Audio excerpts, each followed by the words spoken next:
don't care what you say, so tell me it's okay.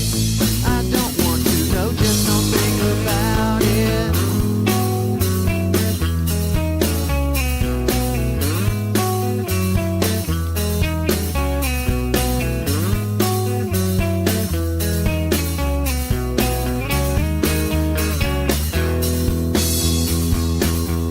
Could you reach way down inside of my throat and help me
I am the Lord Satan from the netherworld, ruler of the damned and eternal king of hell.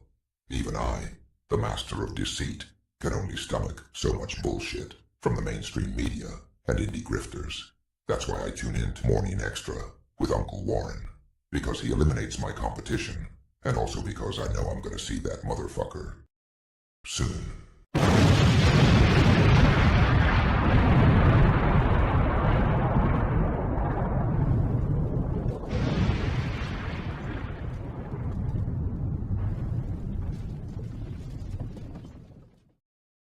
Deo,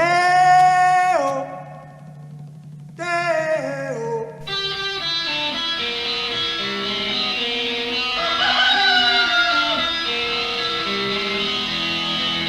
Baby's got a burger and a shooter and that shit just won't go down. Baby's got a burger and a shooter and that shit just won't go down. Corrosion, corrosion to her thighs, erosion, erosion of her pride. Baby's got a shooter, baby's got it, baby's got it. Corrosion now, corrosion now. Baby's got it.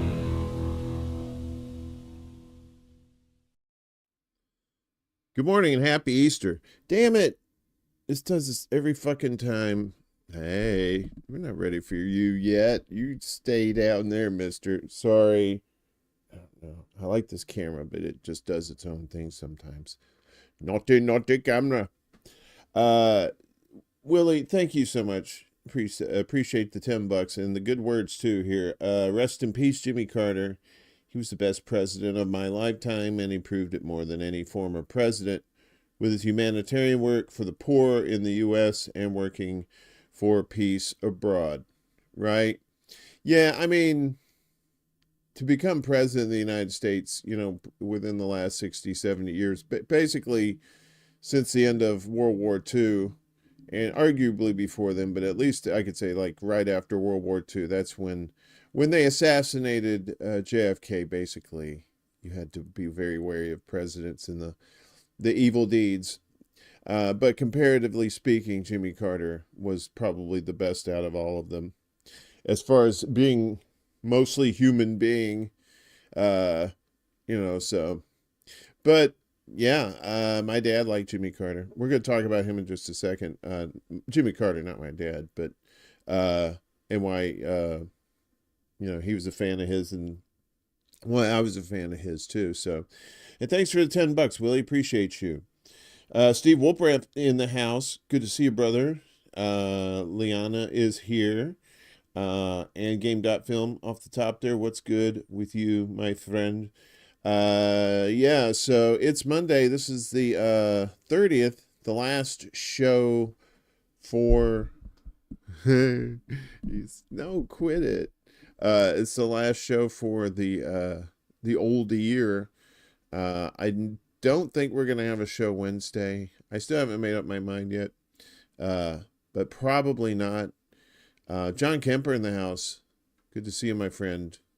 So I'll say all the Happy New Year stuff here today and get it out of the way. So, yeah, that lovely view. We started doing this thing, where you see the preparing live stream, you know, right before all the stuff begins. So we started using the live cam from Earth Cam. This is the Chicago Skydeck cam on the Sears Tower. I refuse to call it the Willis Tower. I'll never call it the Willis Tower. But that's from the Sears Tower in Chicago. This is live today. Look how beautiful that is. You should have seen it earlier to the right there.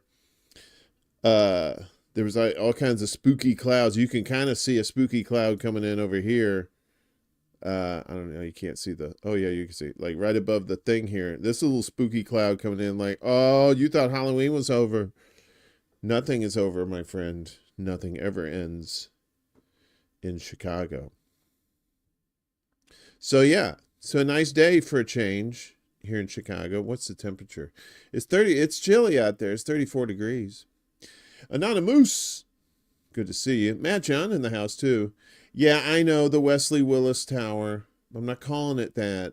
I was born here when it was called the Sears Tower, and I'm already old, and I'm not changing my ways ever again. And then Gallagher bought Willis, and now it's something else. See, that's why I don't keep up with the new names, because it'll always be Sears, baby. The OG. I don't know. Did I do that right? No, I did something else. I probably did a gang sign. Sorry. No, I'm not affiliated with anybody. But yeah, that's it, man. But it's a beautiful day today. So nice.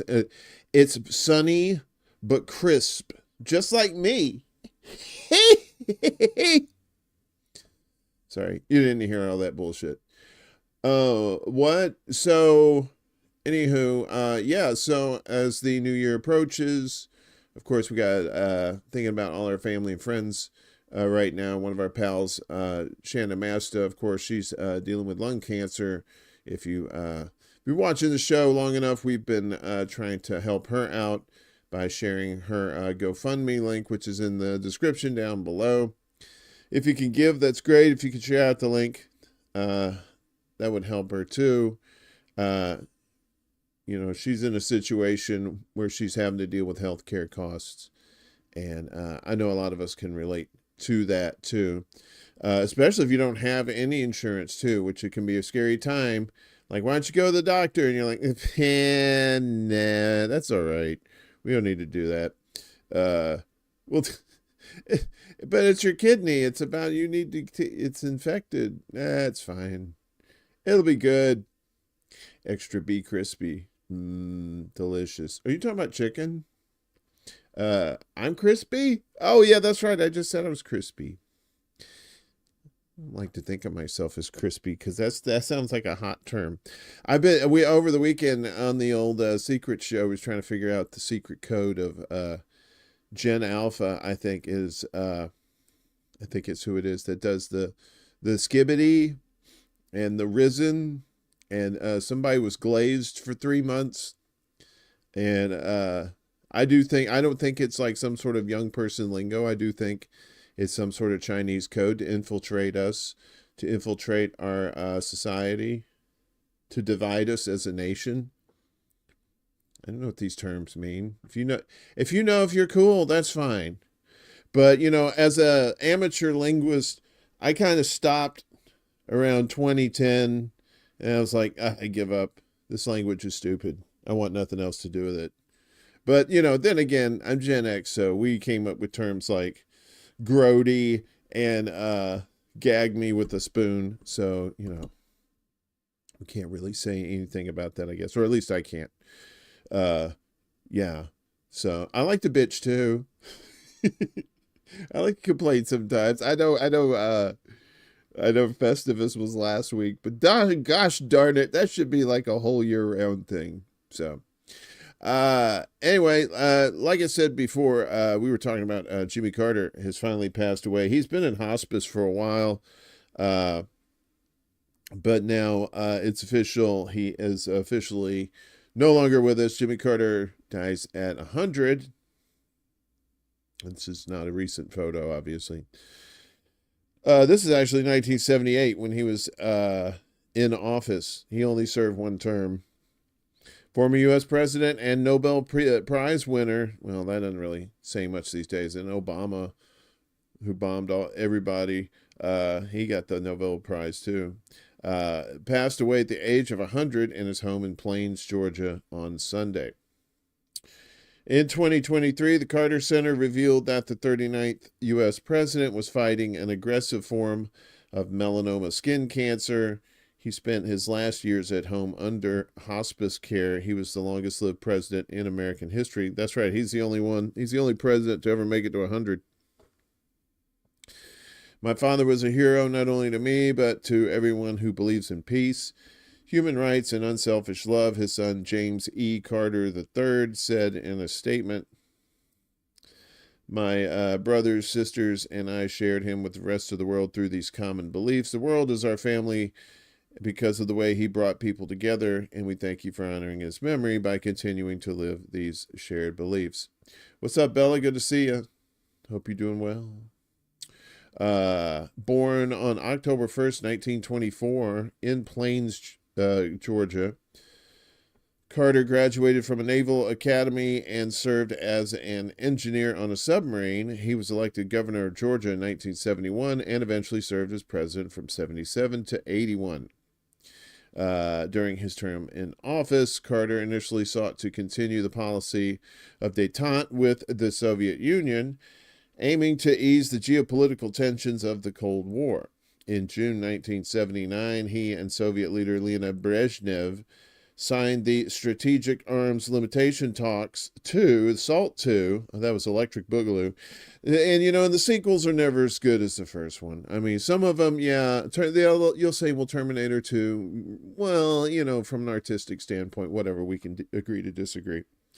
Which sought to curtail the arms race between the two superpowers. However, the treaty faced obstacles in the U.S. Senate and was never ratified, largely due to escalating tensions following the Soviet invasion of Afghanistan in the end of 1979. Yeah, a lot of shit at the end of 79. Same time as the Iranian Revolution, Carter saw the Soviet war in Afghanistan as a threat to American interests in the region and implemented several measures against the USSR, including economic sanctions and the boycott of the 1980 Summer Olympics in Moscow. I remember that. We were like, hey, we're not going to the Olympics? All right, cool. All right, fine, whatever. That's another way to divide people in America, too. Fuck Moscow, man. It was like, well, they said we could come, but we're boycotting. Sorry, fuck us. He authorized the CIA to secretly help train and arm the anti-Soviet Islamist Mujahideen fighters. You remember those guys? The covert aid to the Islamists contributed to the eventual withdrawal of the Soviet troops and the rise of the Taliban. Dun, dun, dun. Carter brokered the 1978 Camp David Accords between Israel and Egypt, which became the first case of an Arab state officially recognizing the Jewish state. He also paved the way for the handover of the Panama Canal to Panamanian authorities in 1999. U.S. President-elect Donald Trump has recently threatened to reverse this decision and restore American control of the important waterway. We're going to get that ditch back. We're going to do it. We want it back.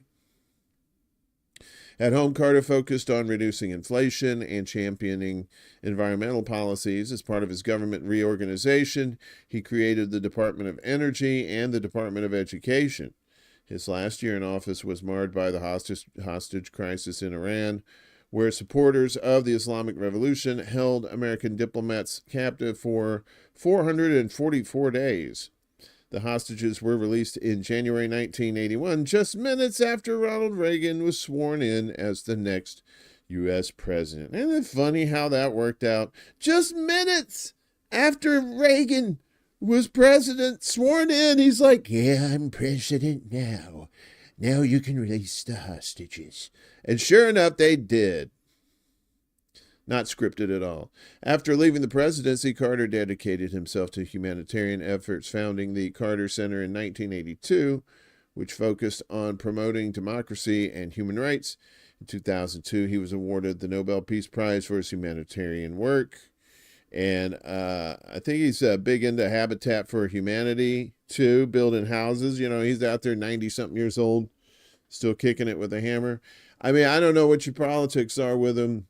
He could have done some evil shit or whatever. He probably did, but, he probably did more. He's probably one of the rare ones who did more good shit overall in his life than he did bad shit. So, Global's here. Global, what's up? Are you okay? Jimmy's life of compassion and service was exemplary. Yeah. Yeah, he was the best of them, too. So now who's the oldest president? Right? So Jimmy was the oldest living president, right? So I guess it would be Clinton, right? So all the oldies are gone now, from the 60s, the 70s, and the 80s. Yeah, because that was Reagan and Bush. Because Bush was Bush was up till 92 or 91, I guess. 92, yeah. technically 93. So you got Clinton, Bush Jr., Obama, Trump, and Biden, right? So Biden and Trump, they're oldies. They're in their 70s. And I think Obama is the youngest out of all of them. So I want to say Clinton. I don't know. Is he?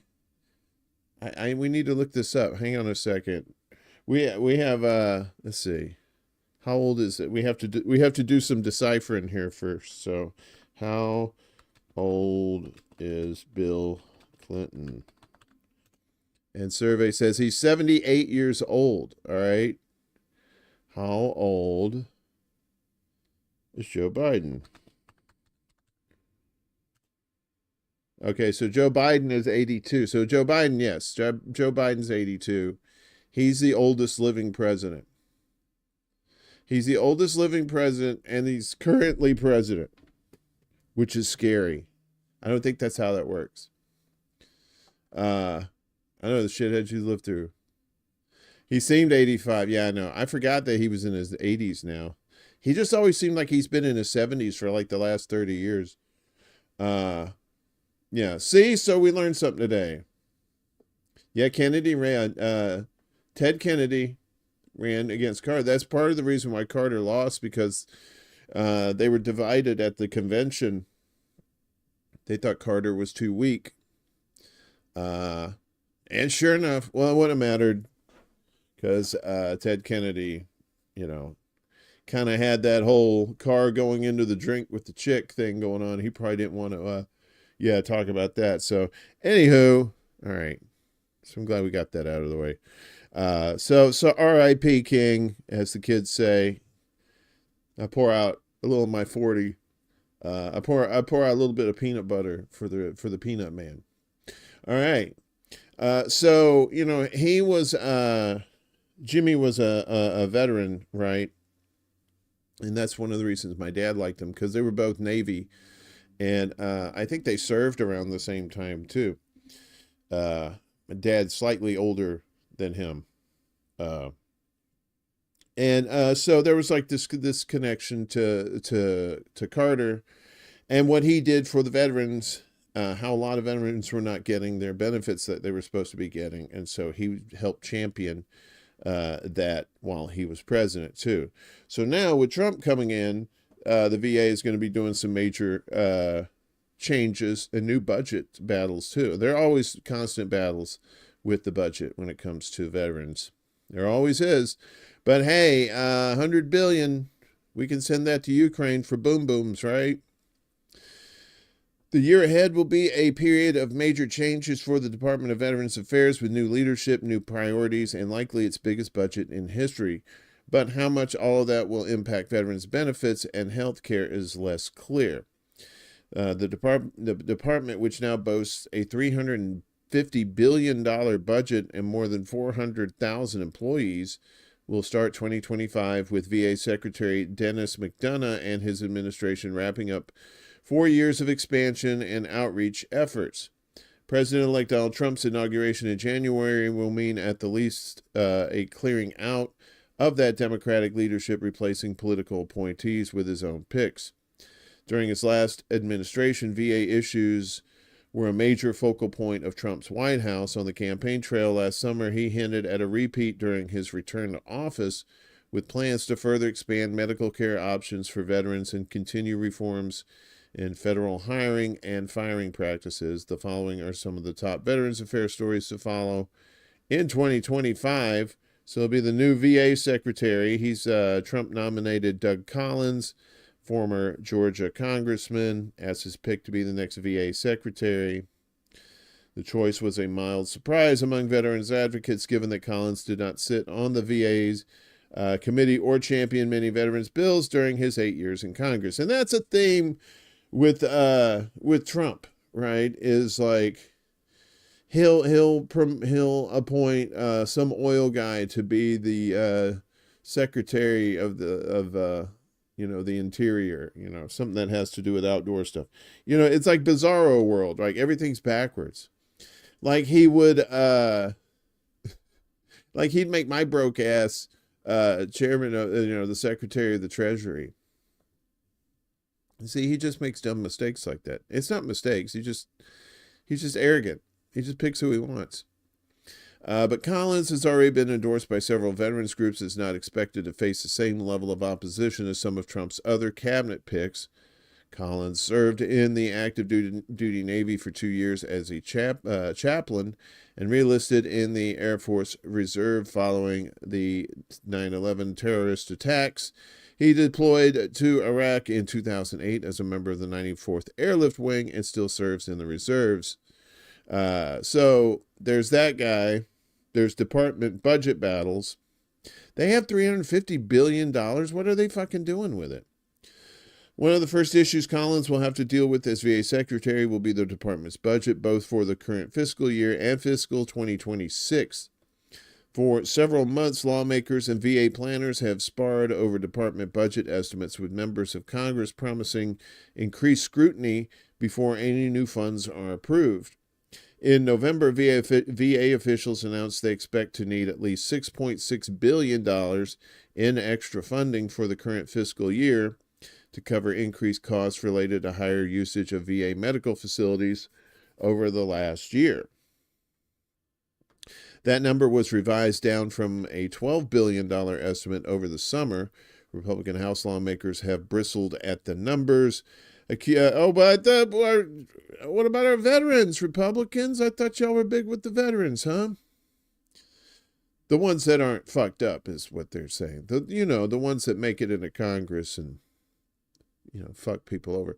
Republican House lawmakers have bristled at the numbers, accusing planners of playing politics with their estimates and improperly guessing what the future needs will be. Lawmakers in the next session of Congress will need to approve a full-year budget for VA and most other federal agencies as one of their first priorities. VA operations are largely funded a year in advance, mostly shielding them from shutdown fights. But officials have said without the extra $6.6 billion in emergency funding early in 2025, some services and operations could be impacted. One of Collins' first jobs will be to decide if that is accurate and whether to convince lawmakers to write another check. Or you could just take a piece of that fucking military budget and stick it in there. Jesus Christ, you almost got $1 trillion in there. Expanding choice in veterans' medical benefits, particularly in regard to having VA pay for veterans' appointments outside the department's health care system, was a major focus of Trump's first term in office.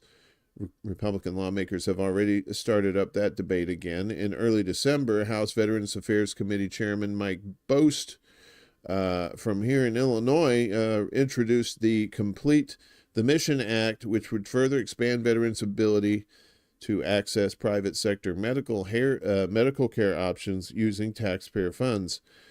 Bost has promised to make the legislation a key priority next year. The bill would expand community care options for patients of the Veterans Health Administration to include nearly all extended care services, such as mental health, residential rehabilitation, and block VA from offering telehealth appointments with department physicians in lieu of outside care options. It would also mandate new reimbursement rules for outside medical offices and mandate better sharing of private sector options by VA leaders to patients. At the urging of Trump, Congress in 2018 approved the VA Mission Act, which overhauled eligibility rules for veterans' outside care options. Community care options have risen significantly since then, from roughly 27% of VA total scheduled medical visits in 2017 to about 39% in fiscal 2023. But Republican lawmakers have accused VA of keeping too many patients in the department's health care system, even when outside care options could be more beneficial. Democratic lawmakers have countered with concerns that GOP leaders are working to privatize the department, forcing taxpayer money into private sector businesses and undermining the security of the VA healthcare system. Trump's pick for the VA Undersecretary of Health will be a major voice in that debate, but the president-elect still has not announced names under consideration for the post.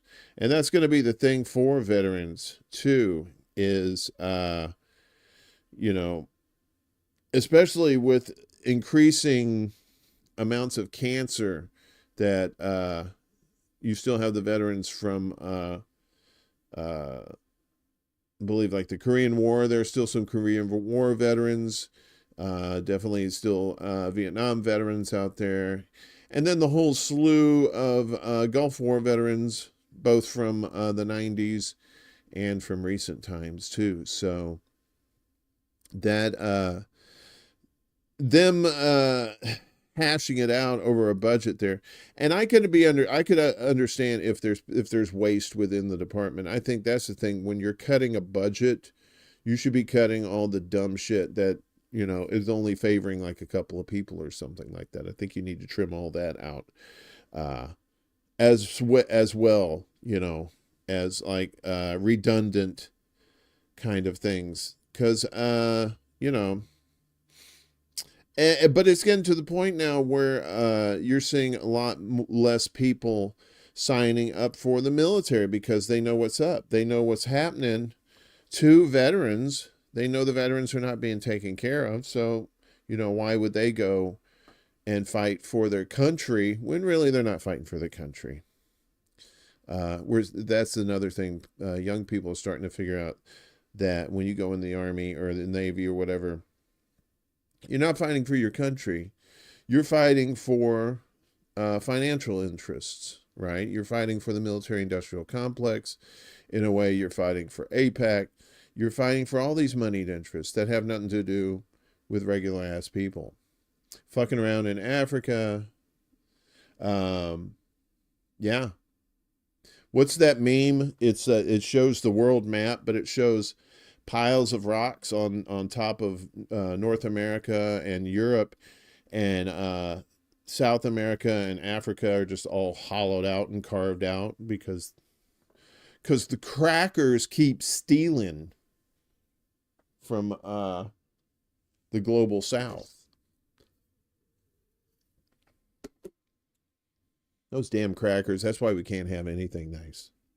Anywho. So, you know, number one, numbers in the United States is what we go for, right? We, you know, USA, we number one, USA. But we hit a new record for, a dubious number, and that's homelessness. Hey, look at us doing stuff. America, right? U.S. homelessness hits new record. Yep. And that's the shelters in New York, basically, are the subway stations, right? Because people don't go to shelters in New York because you get stabbed. And, yeah, because it's pretty fucked up. Think about, like, what happened in Katrina at the Superdome when all the power went out and people went crazy and started stabbing each other. It's about like that on the regular. The number of homeless people in the United States has reached a record level since the federal government began tracking the figures in 2007.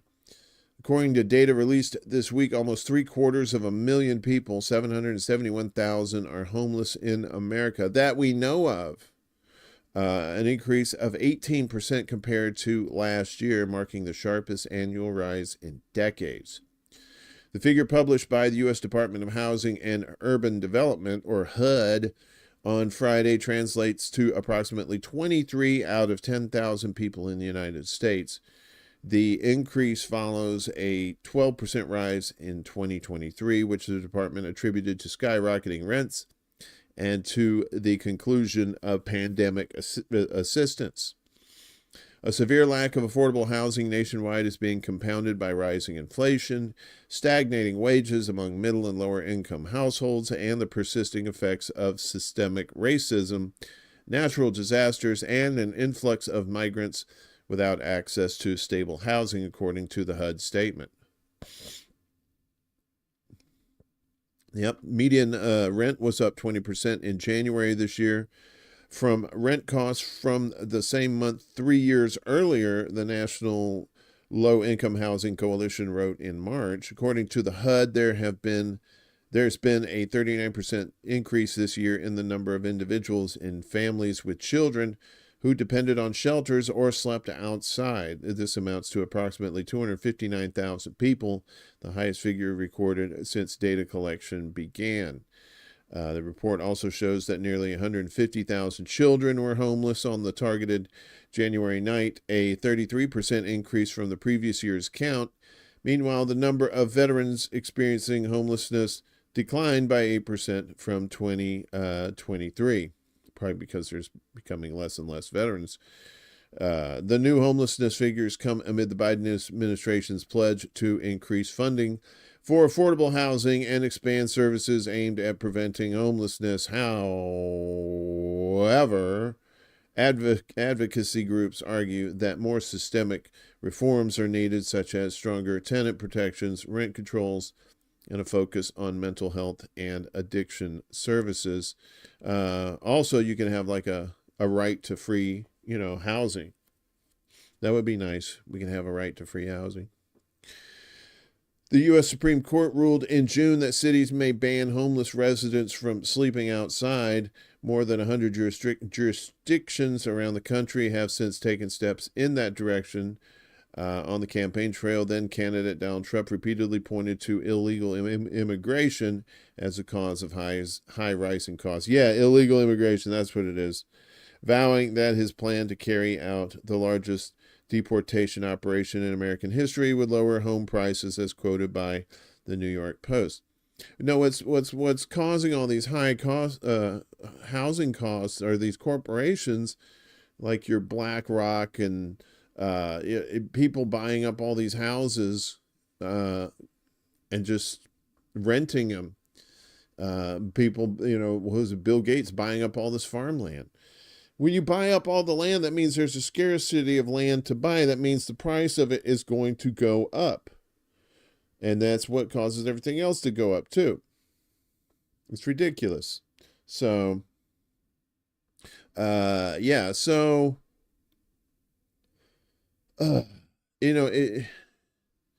we could solve this with like $20 billion, right? We could do, if it's done right. I don't want to say you could just throw money at it and it could do it. That's it. Peace Dove, Desert Mantis. Good to see you guys. Hope you're doing well.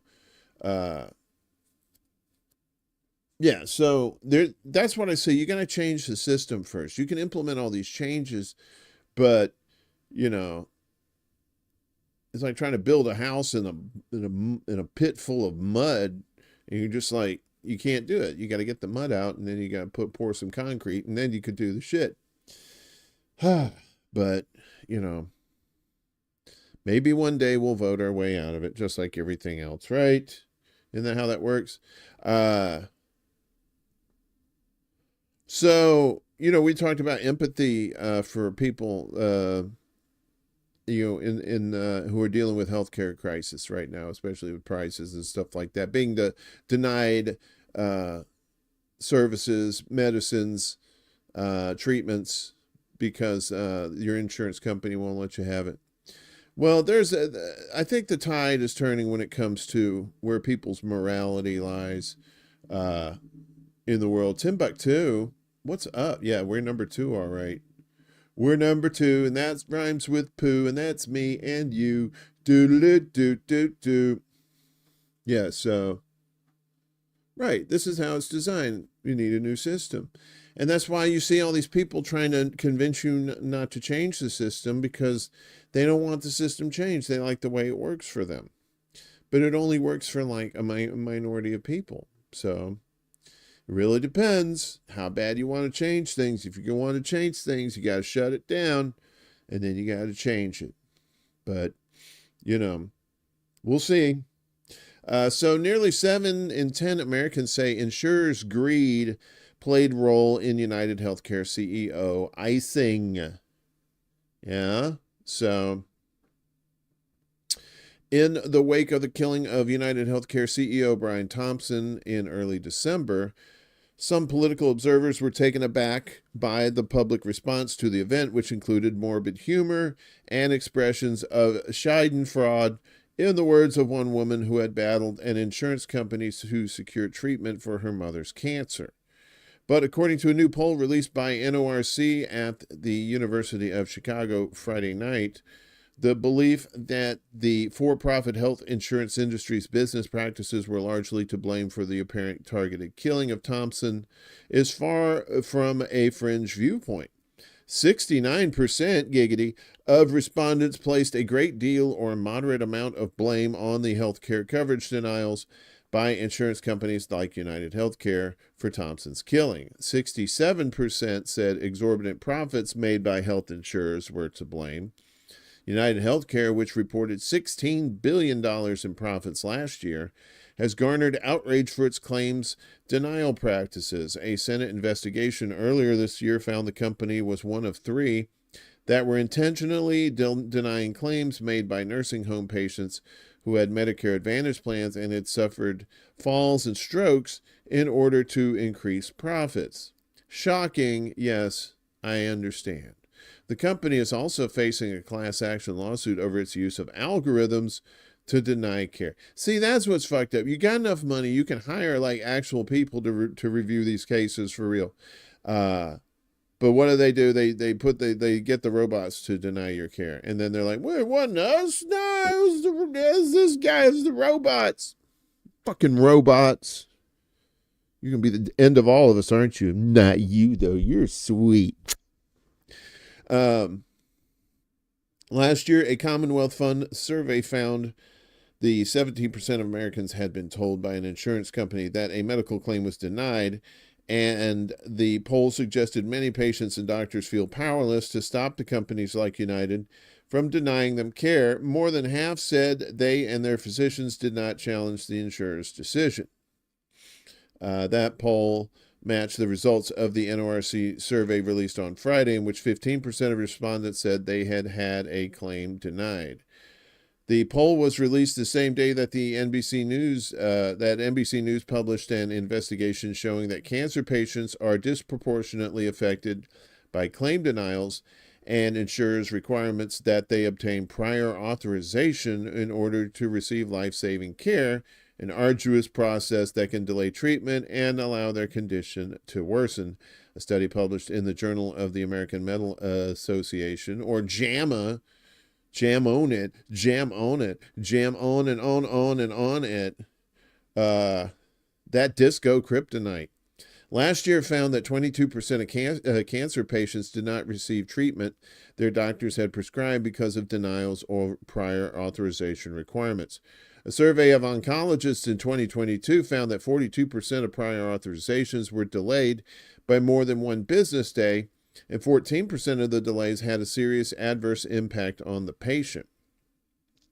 The patients experienced disease progression 80% of the time and loss of life 36% of the time. Also known as death is what loss of life is very sugarcoatingly trying to say there.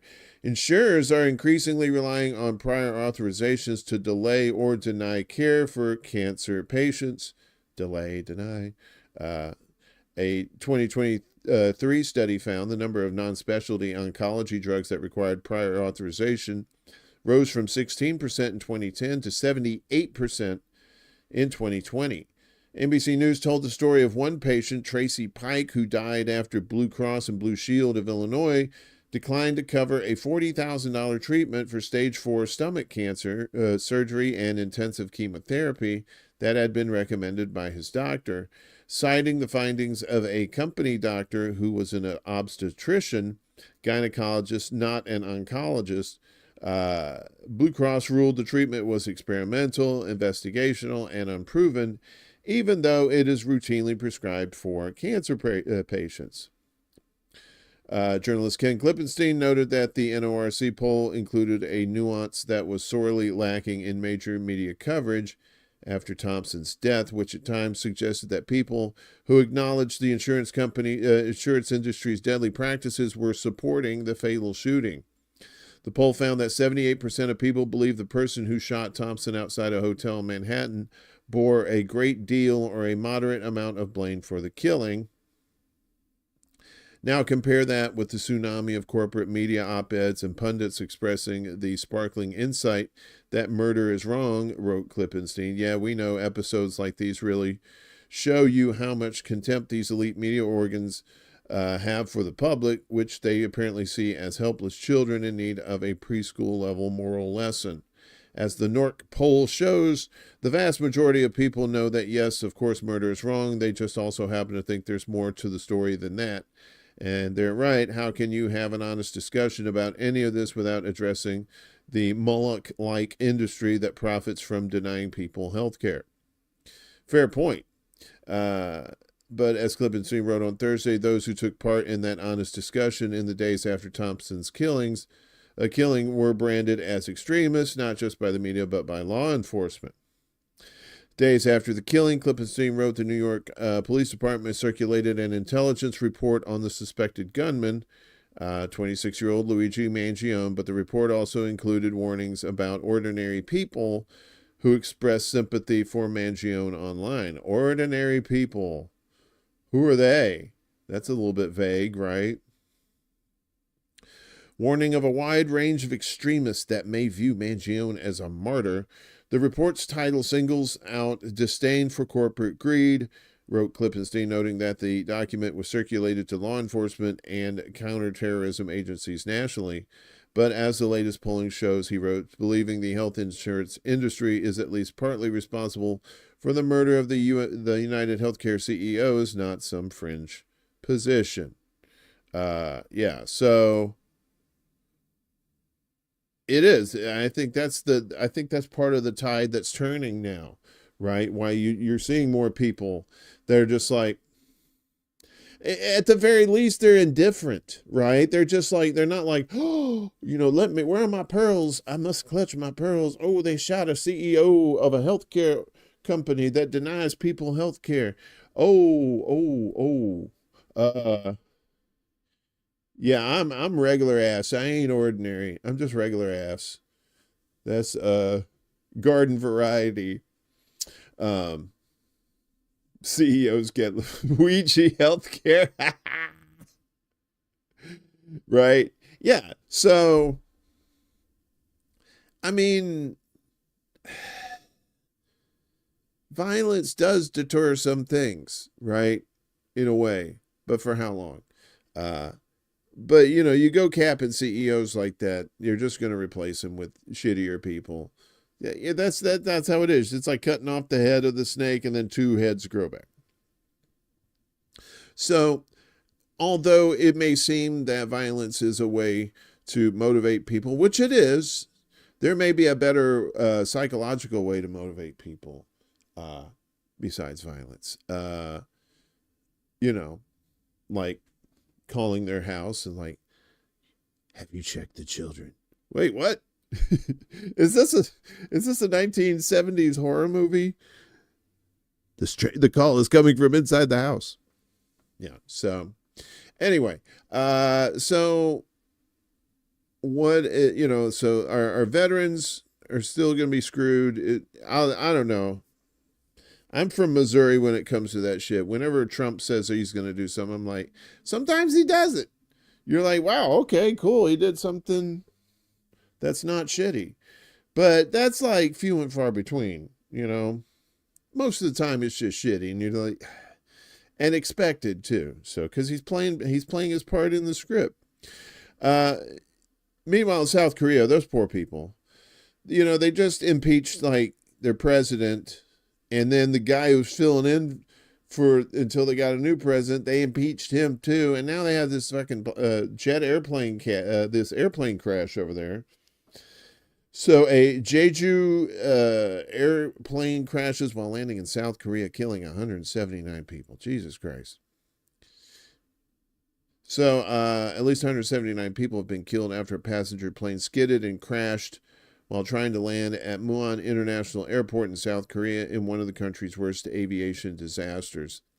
The accident occurred yesterday at 9:03 a.m. local time as the Jeju air flight, I think it's Jeju, air flight carrying 175 passengers and 6 crew from the Thai capital Bangkok Oriental tourists where the city don't know what the city is getting. What do you mean? You see one stinking polluted town. Sorry. Landed at Muan International Airport about 180 miles southwest of the capital, Seoul. I see, every time I see Bangkok, I think of One Night in Bangkok. I'm sorry. I know it's not appropriate. I'm inappropriate. The National Fire Agency confirmed that 179 people, 85 women, 84 men, and 10 others whose genders weren't immediately identifiable have been killed and 2 people have been rescued, both crew members. The fire that engulfed the plane has been extinguished, the agency said. The agency reported that the crash is believed to have been caused by contact with birds, resulting in malfunctioning landing gear as the plane attempted to land at the airport.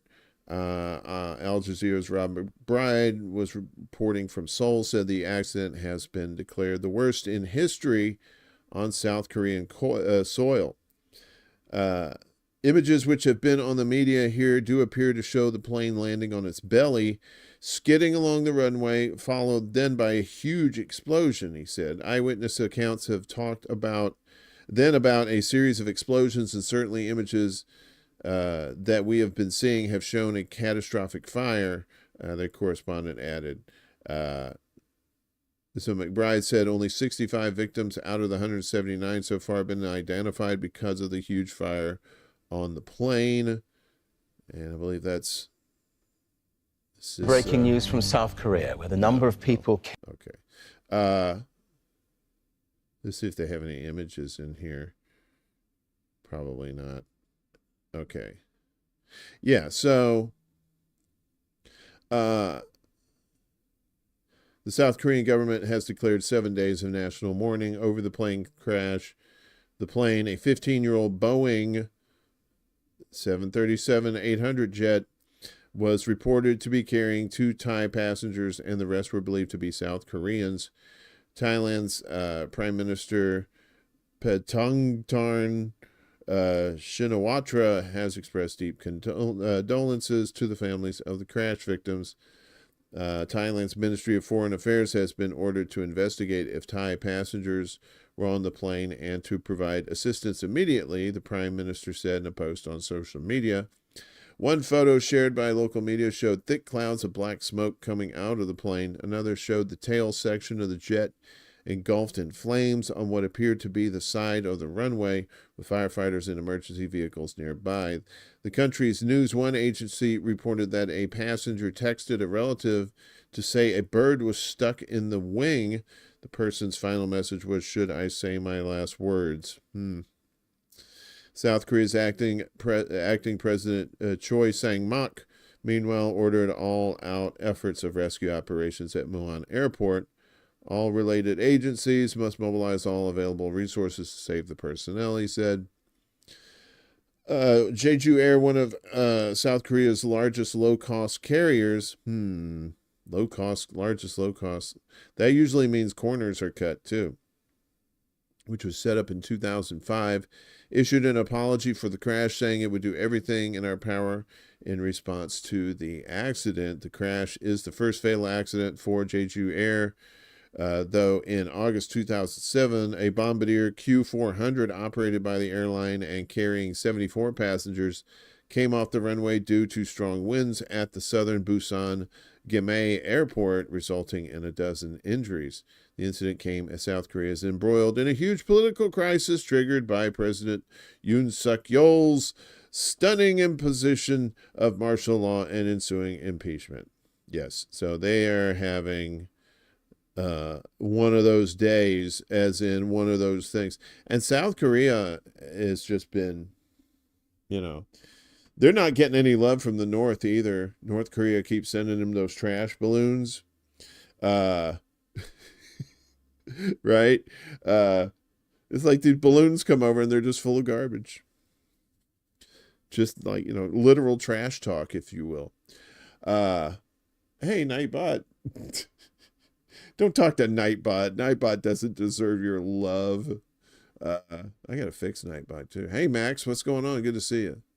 Yeah, it's like that happened with Sully and the birds fucked up a engine, and dude had to land the plane in the Hudson River. So those birds, man, that's what they say fuck up the turbines on the wind turbines, right? You know, when they try to do the power things, the big giant blades, these fucking birds keep dying. Yeah, we got to come up with some better solutions. We can do it though. We're smart people, some of us. Not me. You guys are smart. But there's questions about that bird strike thing, right? So experts question bird strike as cause of South Korea's deadly plane crash. Uncertainties surround the deadliest crash on South Korean soil, questioning initial suggestions that a bird strike might have brought down Jeju Air Flight 7C-2216. The apparent absence of landing gear, the timing of the twin-engine Boeing 737-800's belly landing at Muan International Airport, and the reports of a possible bird strike all raise questions that could not yet be answered.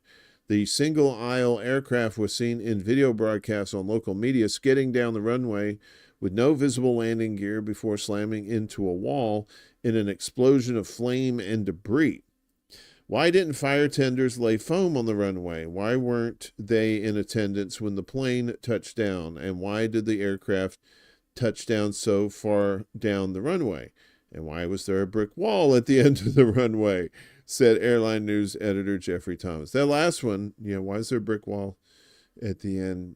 I guess, fuck you, plane. You ain't fucking up my neighborhood. That's what that brick wall said.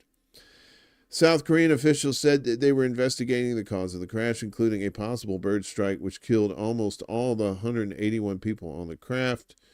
The flight data recorder was found at 11:30 a.m. local time, about 2.5 hours after the crash, and the cockpit voice recorder was found at 2:24 p.m., according to South Korea's transport ministry. That gives you all the parameters of all the systems of the plane. The heartbeat of the airplane is on the flight data recorder. The voice recorder will probably provide the most interesting analysis of what went on this tragic crash. Within a few minutes, the control tower issued a bird strike warning. Pilots declared Mayday and then attempted to land, officials said, although it was not clear whether the aircraft had hit any birds. Experts said it seemed unlikely a bird strike would have caused the landing gear to malfunction. A bird strike is not unusual. Problems with an undercarriage are not unusual. Bird strikes happen far more often, but typically they don't cause the loss of an airplane by themselves, Thomas said. Australian airline safety expert Jeffrey Dell says, I've never seen a bird strike prevent the landing gear from being extended. Australian aviation consultant Trevor Jensen. Trevor! Yeah, oh, crikey, Trevor, said fire and emergency services would normally be ready for a belly landing, so this appears to be unplanned. A bird strike could have impacted the CFM International engines if a flock had been sucked into them, but that would not have shut them down straight away, giving the pilot some time to deal with the situation, Dell said.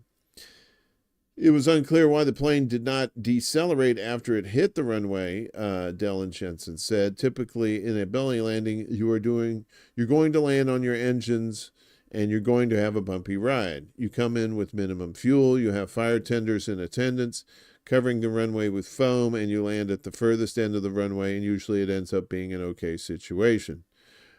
However, not in that case. So... they talked about the helicopter accident that the Iranian president had too. So, I like the fact that they're skeptical, that they're not saying, it's a bird. You're like, well, you fucker, you don't know it was a bird. Don't piss on Boeing and tell me it's raining. What? You bought a new Hyundai and it was delivered with an interior filled with North Korean trash. You were lucky. Why didn't he turn? What do you mean? Why didn't he? You mean like why didn't he turn away from the thing? I don't know. The thing was, if he had landed at the end of the runway, they said, then they would have had plenty of time to stop. But dude, landed in the middle of the runway. Yeah, I know, right? That's what that shit is. Covering the runway in PFAS. That old plastic shit. They had in Azerbaijan, they had a aircraft disaster there as well, but they're blaming the Russians because sure, why not?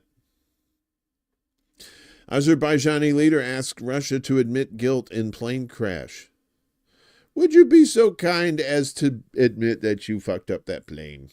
Please. That's what that sounds like to me. He's asking, please.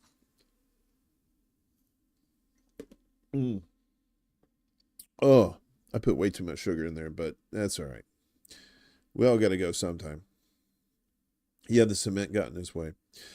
Azerbaijani President Ilham Aliyev has called on Russia to admit its guilt for unintentionally shooting down an Azerbaijani airliner, an incident that killed 38 people and injured 29. Azerbaijan Airlines Flight 8432 crashed near the city of Aktau, Kazakhstan on Wednesday while on its way to Grozny, the capital of the Chechnya region in southern Russia. We can say with complete clarity that the plane was shot down by Russia, Aliyev told Azerbaijani state television on Sunday. We are not saying that it was done intentionally, but it was done. He explained that the airliner was struck by ground fire over Russia and rendered uncontrollable by electronic warfare, forcing it off course before it attempted an emergency landing and crashed. Originally, the Kremlin said the crash occurred after the Embraer 190 aircraft hit a flock of birds. See, it's always the birds. The birds are always the scapegoats. But mounting evidence suggested that an anti-aircraft missile was the cause. Dun, dun, dun. Aliyev accused Russia of trying to hush up the issue for several days, saying he was upset and surprised by the conflicting accounts put forward by Russian officials.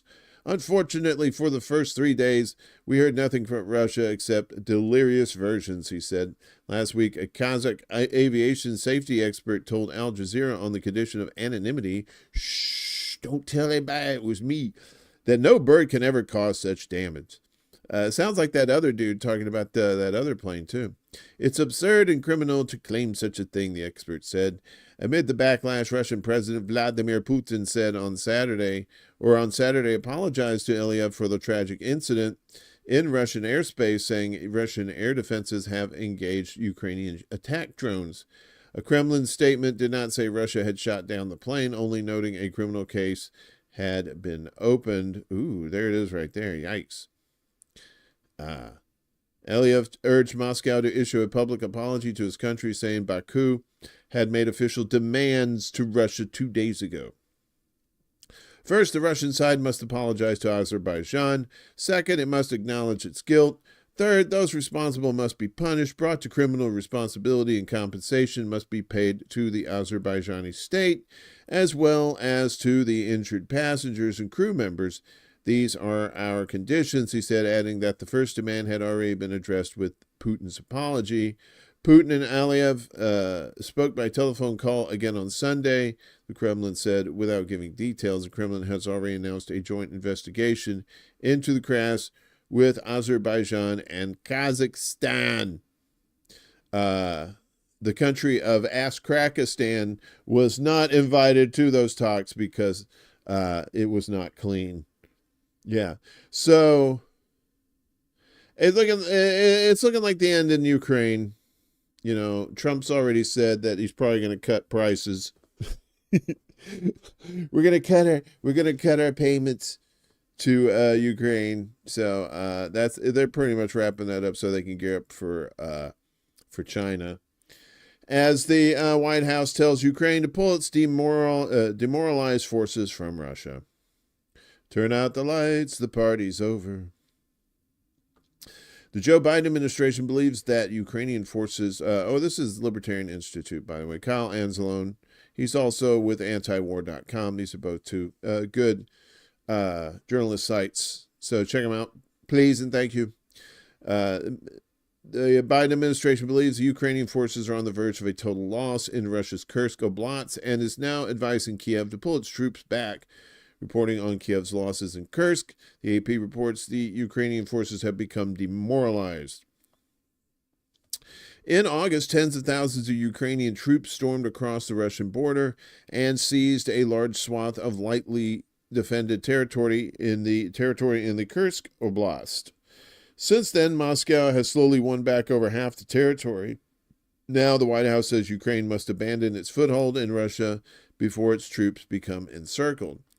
Discussing the situation facing Ukrainian forces in Kursk, one U.S. official told Bloomberg it was a question of time whether Russian forces could envelop it, creating a dilemma for Ukrainian forces to either retreat or surrender.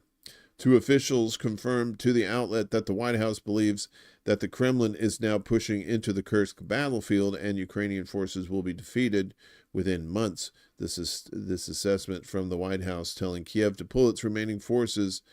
This assessment has the White House telling Kiev to pull its remaining forces out of Russia.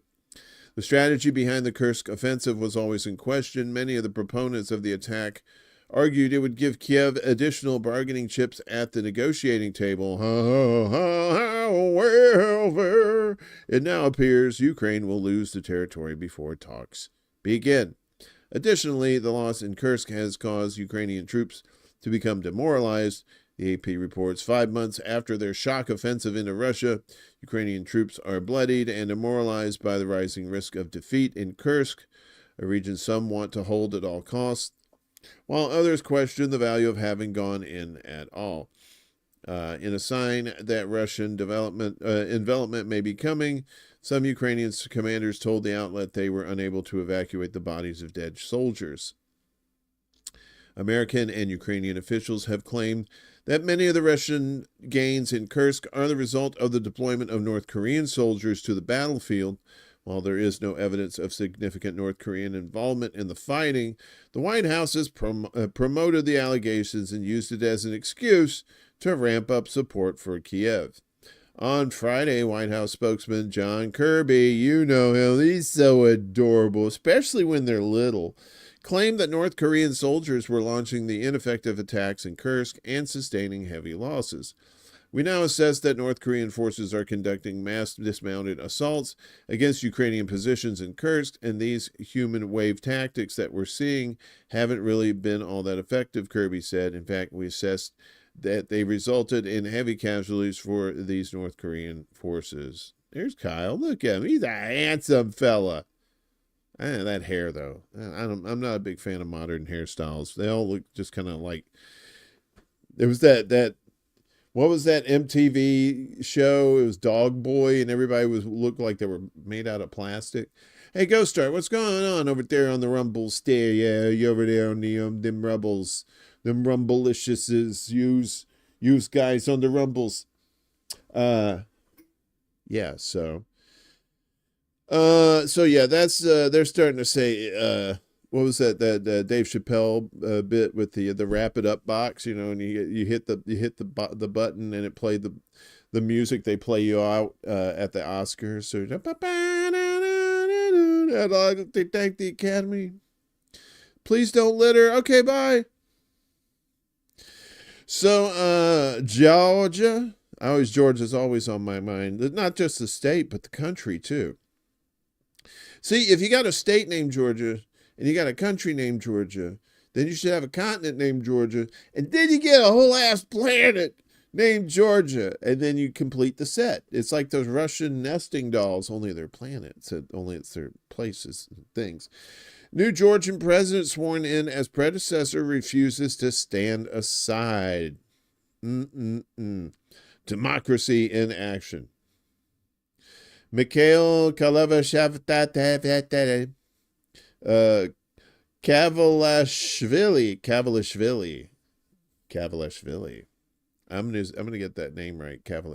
Mikhail Kavalashvili has been sworn in as Georgian president in a ceremony in parliament in the capital Tbilisi, amid weeks of protests and the refusal of his pro-Western predecessor to stand aside.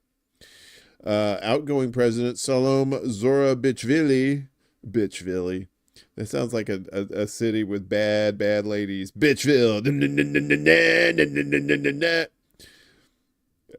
We should just call outgoing President Bitchville, said on Sunday in a defiant speech to hundreds of supporters outside the presidential palace She was leaving the residence, but she remained the legitimate office holder. January 6th. This parody, which is currently being played out in Parliament, is a genuine parody that the country has not deserved, Zurabishvili said. She added that Kavalashvili was not duly picked, as the legislators who chose him were elected in an October parliamentary election that she says was marked by fraud. The pro-European Union leader and protesters are demanding a new vote to replace the election in question. The Georgian Dream governing party and the country's election commission say the October election was free and fair. Kavalashvili, a 53-year-old former... Wait, where are you going? Former national footballer. Oh, sports guy, the jock. Took his oath on the Bible and the Georgian Constitution, swearing to serve the country's interests amid a political crisis. According to local media reports, there were no significant protests outside the parliamentary buildings while Kavalashvili was being sworn in. He's like, oh, you have a long name too? Yes, I cannot not pronounce mine either. The governing party, which controls the parliament, also said Kavalashvili is the duly elected president. The Georgian Dream Party had threatened Zurabishvili with prison if she refused to leave the presidential residence in the center of Tbilisi. The government, led by Georgian Dream, froze EU application talks in a move that prompted great protests. Georgian Dream's opponents accuse it of steering Tbilisi towards Moscow rather than towards the Caucasus the country's long-standing goal of joining the EU. Yeah, so these people with these long-ass hard names to pronounce are going after each other. This chick and some dude, I guess they're both Villies. He's a Zora bitch, or she's a Zora bitch, and he's a Kavalish, but they're both Villies. I just noticed that. I was today years old when I found out some of those names are similar. What's up, Chuck? Look at you sneaking in. Where'd you been? Still on with the orbs, huh? Oh, Linda Lavin died. Oh no. That's sad. I think everybody from that show is, except Michael, the kid, not Michael McKean, the big actor guy. So good news in Croatia, if you can ever find good news in Croatia, that is. Milanovic secures apparent first-round victory in Croatian election. Dun, dun, dun, dun. There he is. There's that gentleman right there. With all I like these microphone, the windsocks on them. These are nice. I like those. It's like the sign for the thing, but it's imprinted in it, so you don't waste any. You don't get the clatter of that plastic. That's nice. I'm a tech guy. Okay, leave me alone. Silly Villy, giggity, giggity, giggity, giggity, Villy. Croatian President Zoran. What's your president's name, Zoran? I don't need to know the last name. You had me at Zoran. I believe that was one of the enemies of the Federation in Star Trek. Croatian President Zoran Milanovic appears to have won re-election in the first round, according to exit polls released yesterday. Backed by the opposition Social Democrats, Milanovic garnered 51.48% of the vote, surpassing the 50% threshold needed to avoid a runoff. His nearest competitor, Dragan Primorac. Now come on. Zoran and Dragan, come on. That's some Star Trek shit. Y'all ain't fooling nobody. Dragan Primorac of the ruling HDZ party secured 19.29% of the vote, according to figures reported by state-run HRT television. God, what's up, Ed? Fred, Ed. You got crumb cake from a different host, but that show ended, so I joined here. I ate the crumb cake. You are crumb out of luck, my friend. You go crawl off to your other crummy friends. The election took place as Croatia, an EU and NATO member with a population of 3.8 million, grapples with significant challenges, including inflation, corruption, and labor shortage. While Milanovic was widely seen as the favorite, Pre-election surveys had suggested that no candidate would achieve the outright majority required to win in the first round. If confirmed, Milanovic's victory would represent a significant blow to Prime Minister Andrej Plenković and his HDZ party, which has dominated Croatian politics since independence in 1991. Among the 8 presidential candidates, 2 women, Marija Selak-Rasputic, a center-right MP, and Ivana Kekin, representing the Green Left, each received around 8% of the vote, according to the exit poll. The Croatian presidency, while limited in scope, includes authority over the armed forces and influence on foreign policy. Many voters see the office as vital to maintaining a balance of power in a political system largely controlled by the HDZ. Milanovic, a former prime minister, has long been a prominent figure in Croatian politics. Known for his sharp wit, he has often used the presidency to challenge his opponents and criticize EU officials, sometimes adopting offensive and populist rhetoric. While condemning Russia's operations in Ukraine, Milanovic has been outspoken in opposing Western military aid to Kiev. This stance led Prime Minister Plenković to accuse him of being pro-Russian and undermining Croatia's credibility in NATO and the EU. Milanovic defended his position, stating, "As long as I'm president, no Croatian soldier will wage somebody else's wars." Ooh, slap in the face. And then it goes on more about the election here. I guess we can read the rest of this. The election also reflects an ongoing rivalry between Milanovic and Plenković, with corruption and governance at the forefront of the campaign. Wow, in Croatia, that's a shock. Milanovic has frequently criticized Plenković, calling him a serious threat to Croatia's democracy and declaring during the campaign, "I'm a guarantee of the control of the octopus of corruption headed by Andrej Plenković." Octopus, that's like some James Bond shit. Primorac, a physician and scientist, ran as a unifier, emphasizing family values and patriotism. "I'm proud to be Croatian, where at least I know I'll probably get shot. Croatia needs unity, global positioning, and a peaceful life," he said after voting in Zagreb. However, his campaign struggled to overcome Milanovic's popularity and direct criticisms of HDZ governance.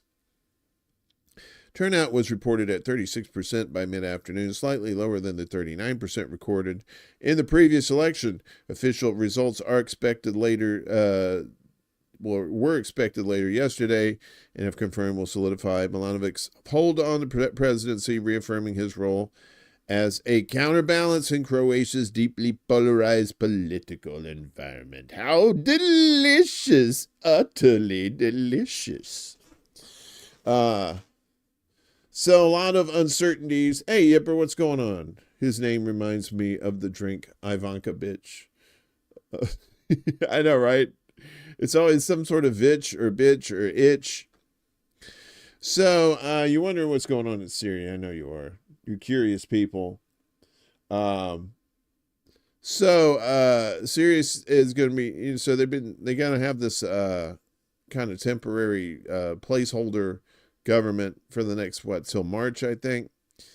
But elections, you probably won't be seeing those for a while. So Syria's de facto ruler says it will take 4 years to hold elections. You can control and do a lot of people in 4 years. Syria's de facto ruler, HTS leader Abu Muhammad al-Julani, stated on December 29th, which was yesterday, that organizing elections and writing a constitution for the country may take years.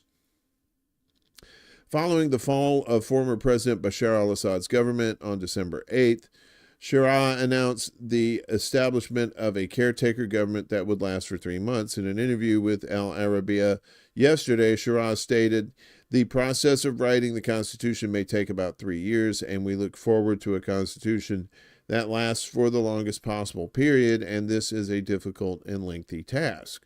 Organizing elections may take 4 years. Any valid elections will require a comprehensive population census, Shira told the Saudi news channel. Shira has appointed several fellow HTS members as ministers in the caretaker government, including ministers of defense, justice, and intelligence.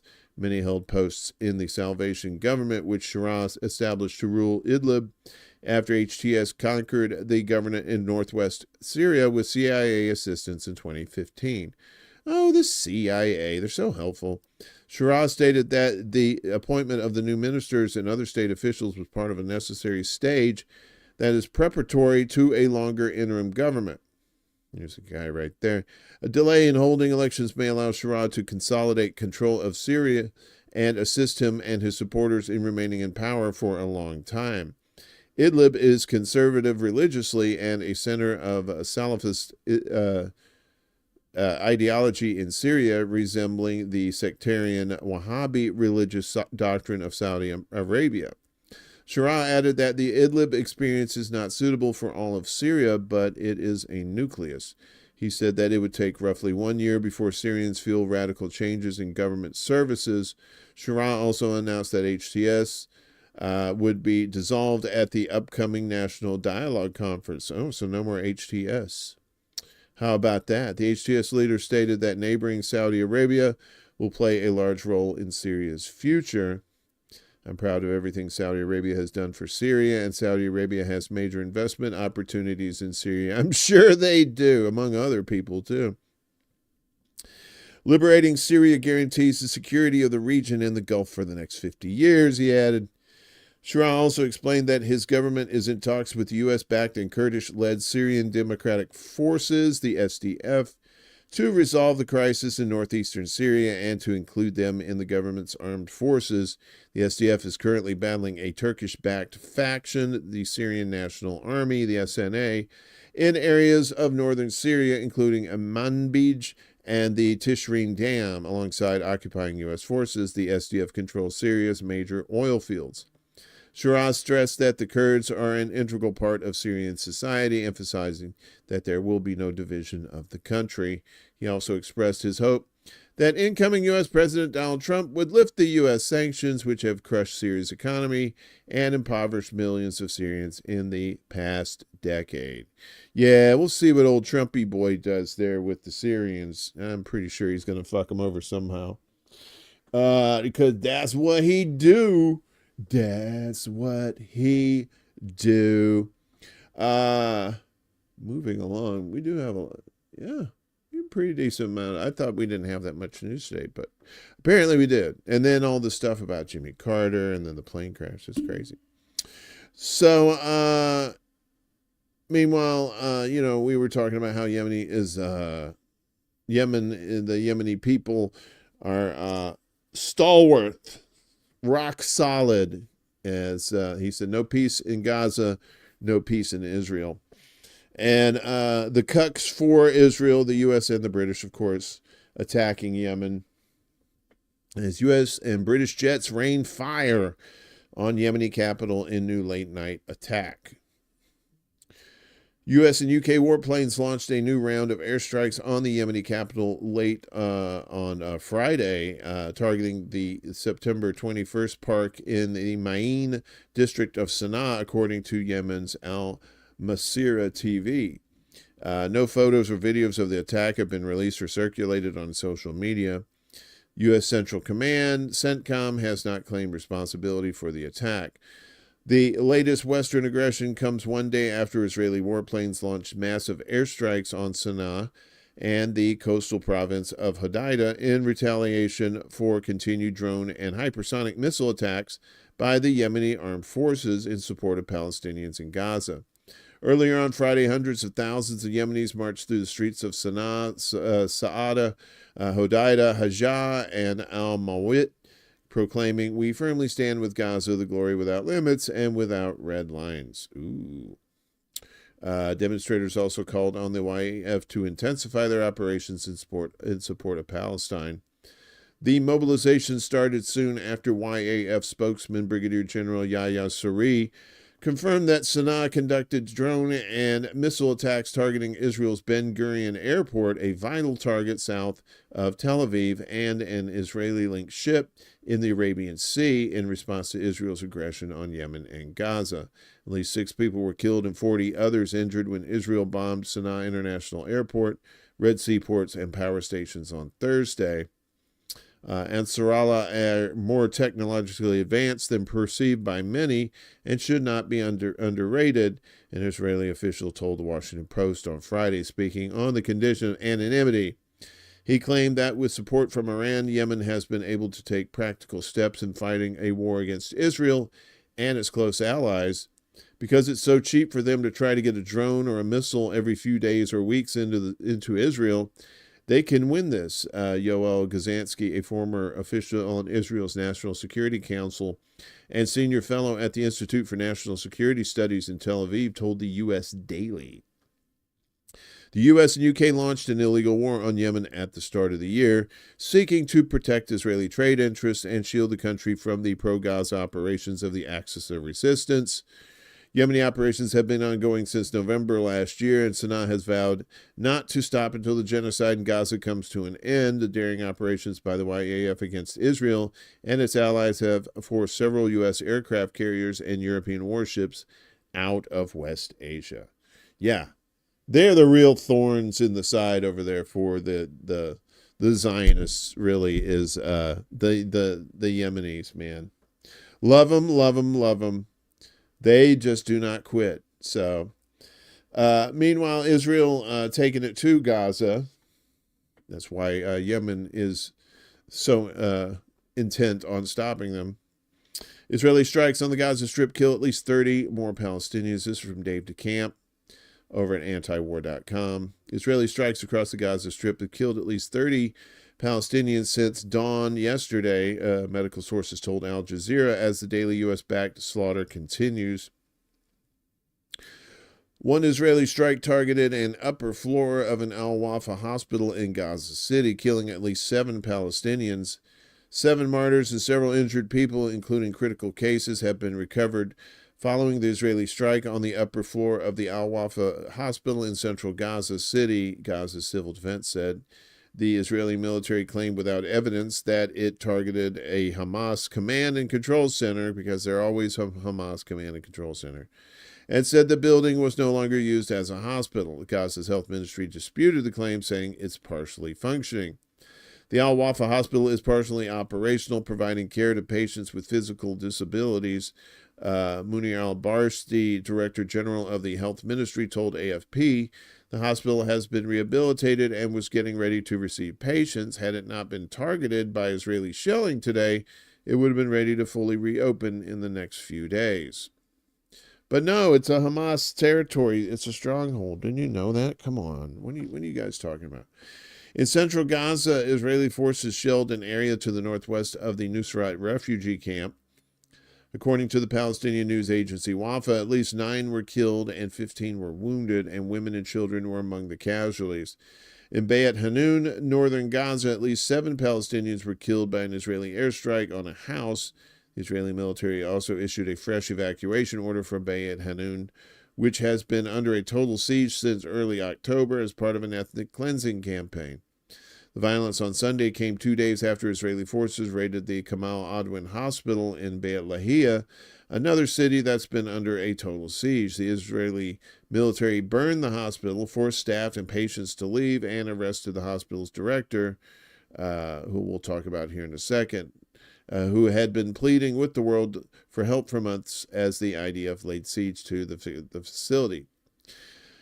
In the wake of Abu Safia's capture, that's the Dr. Hussein. There are growing calls for his release, as many fear he will face the same fate as Adnan al-Bursh, a prominent doctor who was the head of orthopedic surgery at Al-Shifa Hospital and died in an Israeli prison after facing severe torture. The IDF claimed it was holding Abu Safia on suspicion of being a Hamas terrorist operative. Amnesty International issued a statement calling for Abu Safia's release. Since the beginning of its genocide against Palestinians in Gaza, Israel has detained hundreds of Palestinian healthcare workers from Gaza without charge or trial. Health workers have been subjected to torture and other ill treatment and been held in incommunicado detention, Amnesty said. Israel must immediately release all Palestinians arbitrarily detained, including health workers. Yeah. So they're just trying to wipe out the people. They're trying to keep them from, getting any kind of help. So Gaza Kamal Adwan Hospital Chief Abu Safia held at Israeli Army base. The director of Gaza's Kamal Adwan Hospital, whose whereabouts had been unknown since he was detained by Israel after a raid on the facility, is allegedly being held at an army base, doubling as a detention facility, according to CNN. Hussam Abu Safia is reportedly being held in the Sde Timan base in Israel's Negev Desert, according to former Palestinian prisoners cited by the network, who had been released over the weekend from the controversial facility known for its extreme abuse of detainees.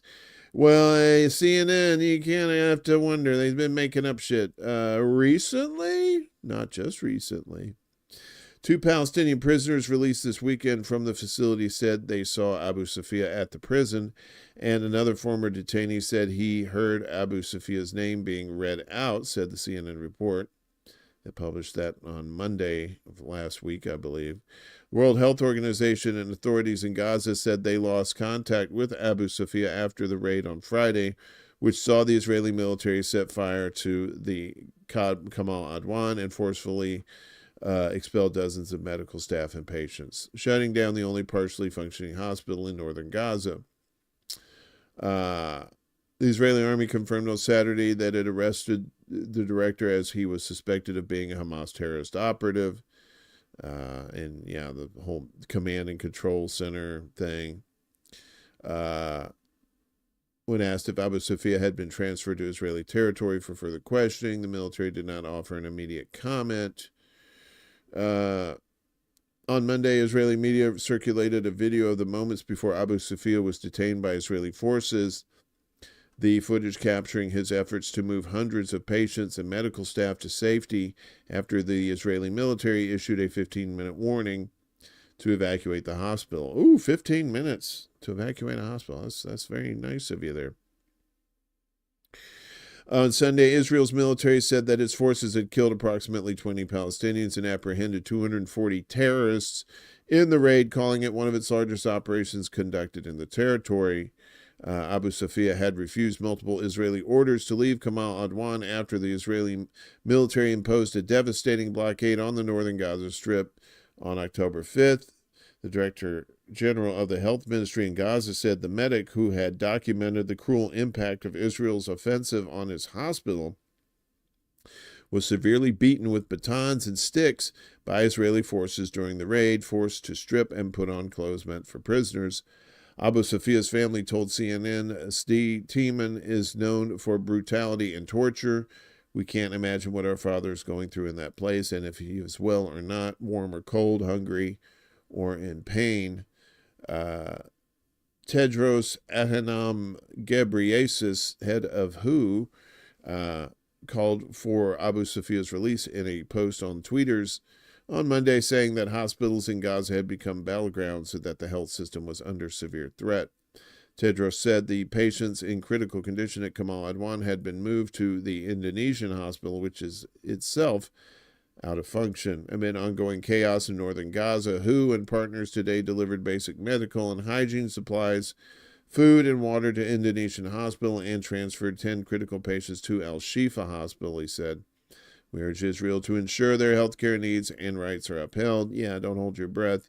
He said 7 patients along with 15 caregivers and health workers remained at the severely damaged Indonesian hospital.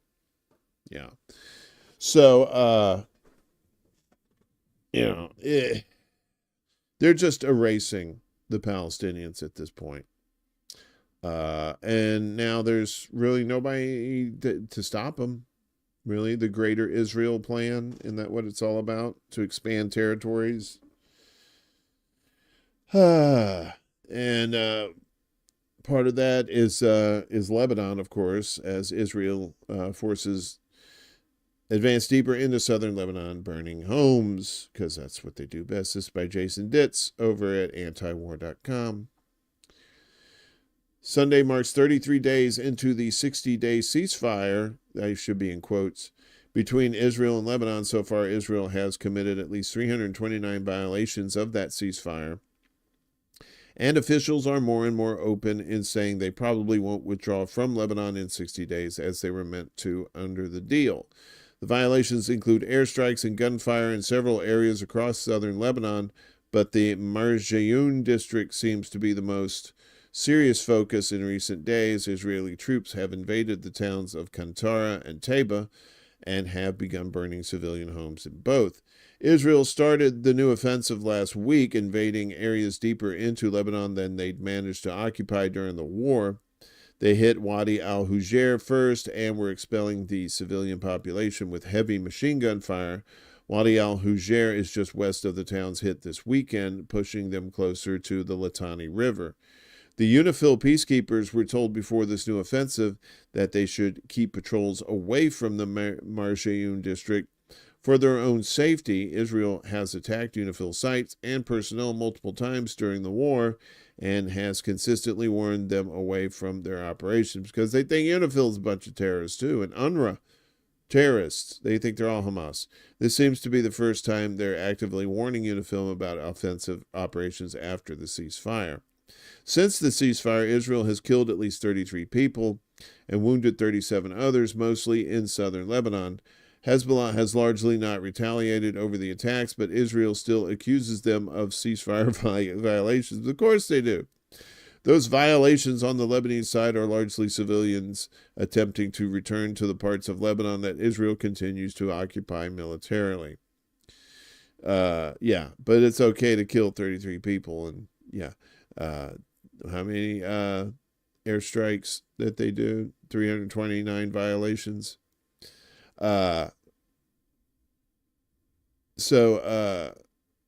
The Israeli violations, which more heavily are related to shooting at press and civilians, have been increasingly criticized, especially when combined with Israel's talk of staying in Lebanon past the 60-day deadline.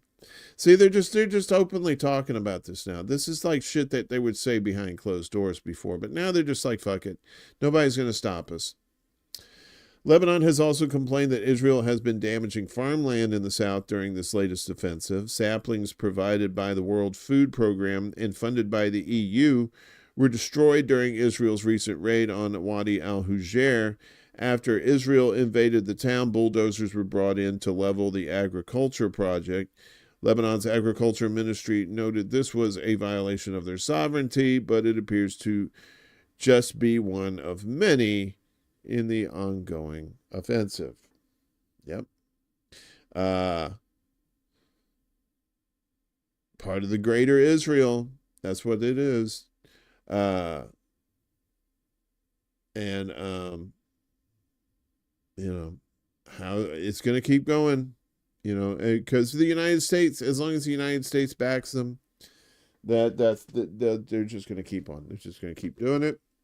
They're going to keep expanding into Syria and Lebanon, probably into Jordan too. Egypt, Saudi Arabia.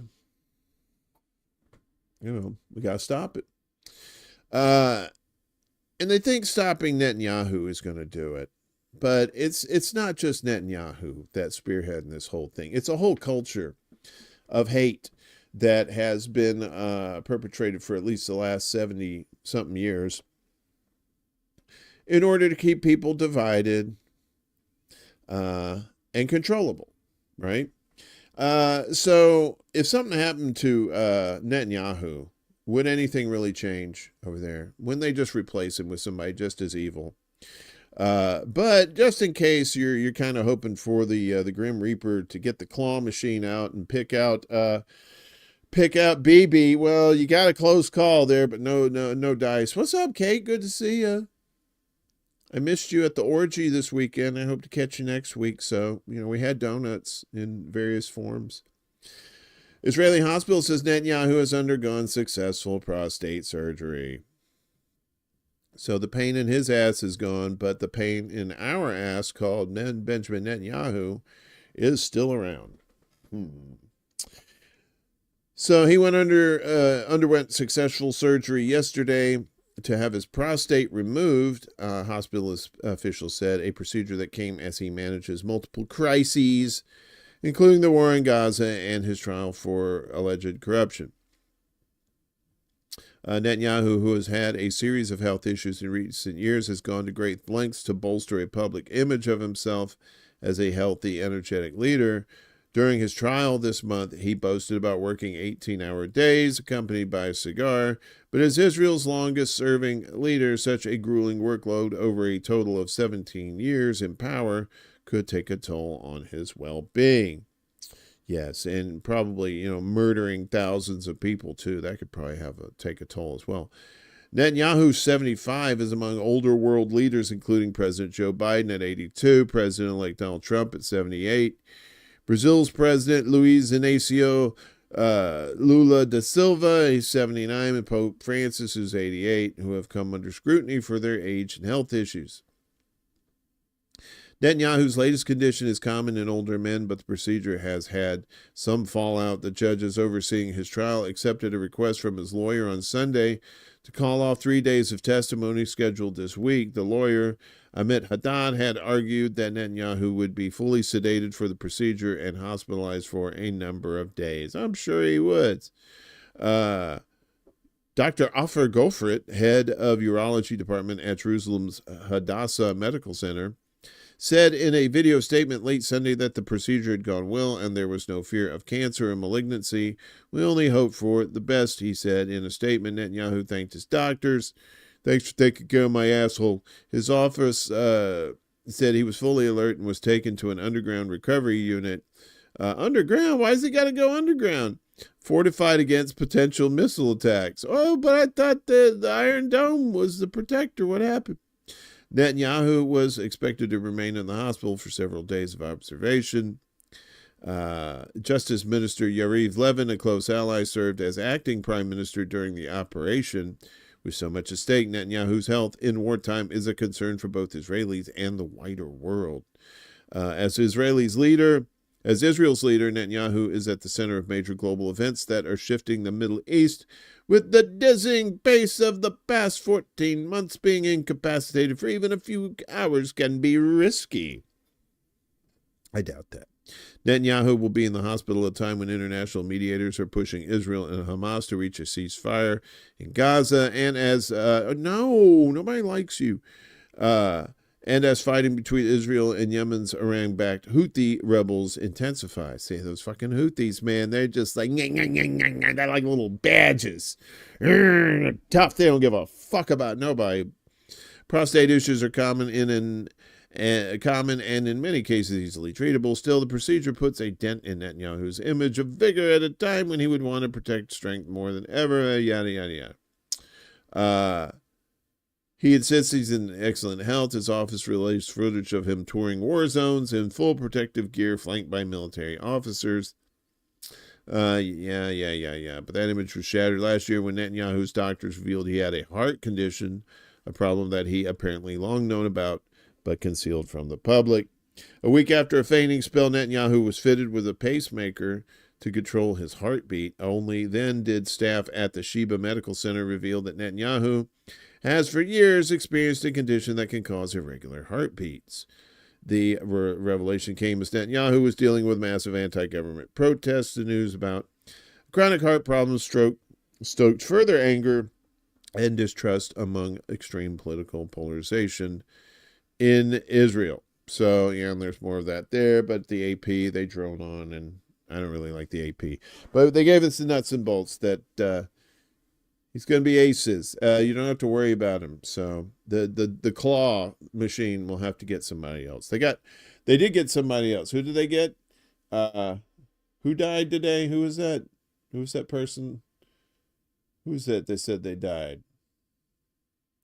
There's somebody. I mean, but the claw got Jimmy Carter, but there was somebody else today too. Anyway, yeah. So as we move on here, so so there's video showing Palestinian officers abusing critics of the Jenin crackdown. And this is from Palestinian officers. This is not IDF. Which makes the Palestinian Authority start to look a little suspect, if not all the way suspect. Disturbing videos have emerged showing Palestinian officers abusing critics of the Palestinian Authority's ongoing crackdown on anti-Israel resistance in the occupied West Bank of Jenin. One video shows a handcuffed and blindfolded young man being thrown into a garbage container while security personnel assault and curse him. Another clip depicts a detainee being slapped and beaten in the face while his head is covered with a plastic bag. In a further disturbing video, 2 detainees, bound and blindfolded, are forced to face a wall with one leg raised. They are made to chant God, President Abu Mazen, in a scene reminiscent of tactics used by the government of former Syrian President Bashar al-Assad. The Committee of Political Prisoners' Families in the West Bank condemned the arrest campaign, which it said targeted individuals who expressed opposition to the security campaign on social media. The committee further revealed that detainees are being tortured both physically and psychologically to force them to record and publish apology videos. Palestinian Security Services spokesman Anwar Rajad responded to the video stating that the security forces are investigating the incidents. They're investigating themselves and following proper procedures regarding their personnel's behavior. They're investigating themselves. You know how that always works. What's up, Choosy? It's book time. It's time for Choosy's book time. PA forces, that's Palestinian Authority, forces have been besieging parts of Jenin and conducting large-scale raids against civilians since December 5th. The PA says the campaign, which targets armed anti-occupation groups, is part of an effort to restore law and order against outlaws. Armed anti-occupation groups in Jenin have rejected the labels used against them by the PA, saying their resistance against Israeli troops is legitimate. At least 7 people have been killed since the PA operation was launched, including unarmed civilians, resistance fighters, and members of the security forces. The PA's campaign has sparked widespread unrest. Political analyst Azam Abu al-Adas, who publicly called for an end to the PA campaign to avoid civil strife, was summoned by the Preventive Security Service earlier this week. Is that like the Future Crimes Division? The Preventative Security. His wife, Omema Sawala, told Middle East Eye that he had not returned home since he was summoned to drink a cup of coffee and talk with the security service. His arrest has left their young son, a 6-year-old with autism, distressed, she added. There have also been reports of security forces storming homes and shooting at shops in Kakilya, oh, that's an awful name, and Jenin, with owners accusing the PA of retaliation for their opposition to the campaign. Political activist Muhammad Ayesh described how security forces raided his home in Artsas, Bethlehem, without a warrant and insulted his family. He believes the raid was in response to his criticism of the Jenin operation, through which he said the PA has removed the last political and moral red lines. They suppress people's voices, making it forbidden to express any opinion about them, and they target everyone, he said. The Ramallah-based Independent Commission for Human Rights said it was following the clips with great concern and called for a thorough investigation into the PA's security services. They reported abuses represent a clear violation of the law and human rights if they were true, the commission added. It also denounced hate speech and incitement on social media, but emphasized that such issues must be addressed through legal means. Finally, it reiterated its call for a national dialogue to define a clear approach to the Palestinian struggle at this critical juncture. I like to when the people say a critical juncture. finally, in Mozambique,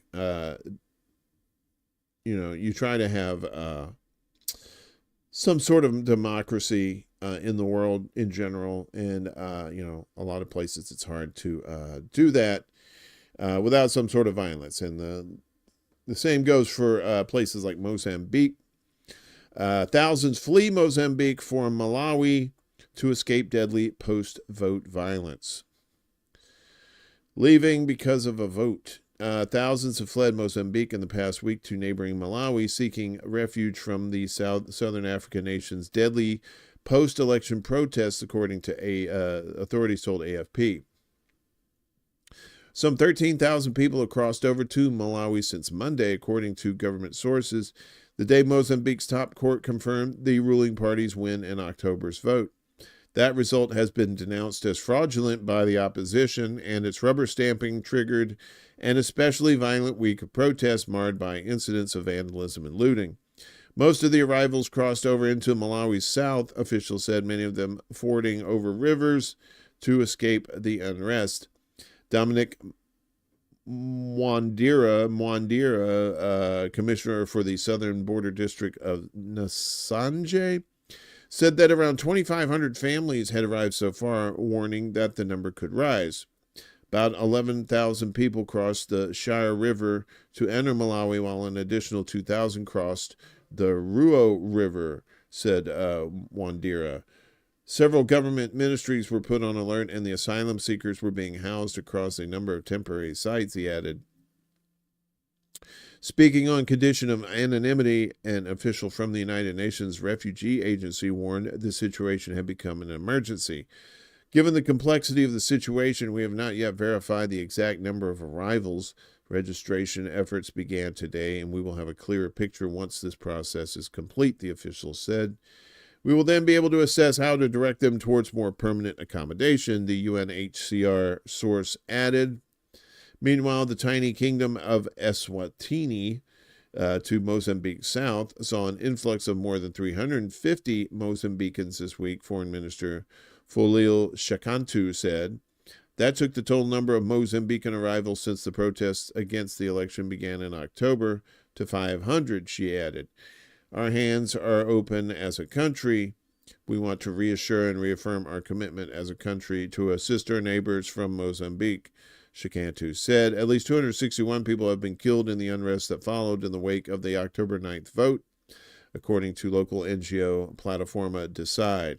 Around 134 of those were killed since the top court on Monday confirmed victory for the Frelimo party, which has been in power since independence from Portugal 5 decades ago. Portugal, choosy. We're getting around your neck of the woods. International observers have pointed to electoral irregularities in the disputed presidential poll. Yes. So that's the thing. You're having all this political strife and disputes in these countries, and so you're seeing this mass migration from these fucked up countries to lesser fucked up countries. And now the lesser fucked up countries are like, hey, we can't take all these people. What are you doing to us? We got our own fucked up people. We don't need any more. So it's one of the things that we're dealing with as a world. And it's always foreign policy that fucks up shit. If we just leave people alone, this world would be a better place. But no, we always got to try and steal their shit and stuff.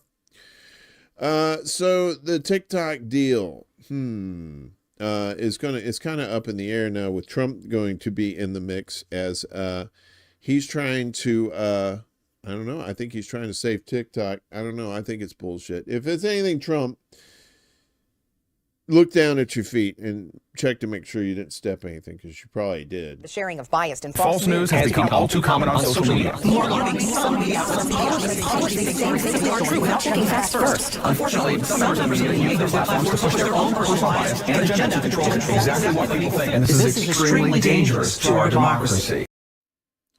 All right, so this is from Courthouse News Service. Never seen this before, but, you know, we're always looking for new sources, new places to find the truth.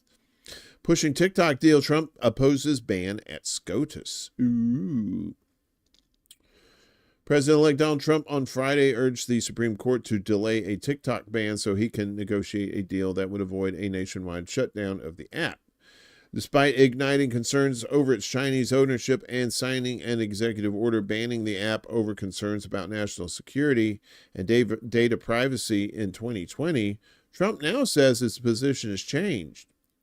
President Trump opposes banning TikTok in the United States at this juncture and seeks the ability to resolve the issues at hand through political means once he takes office, his attorney wrote.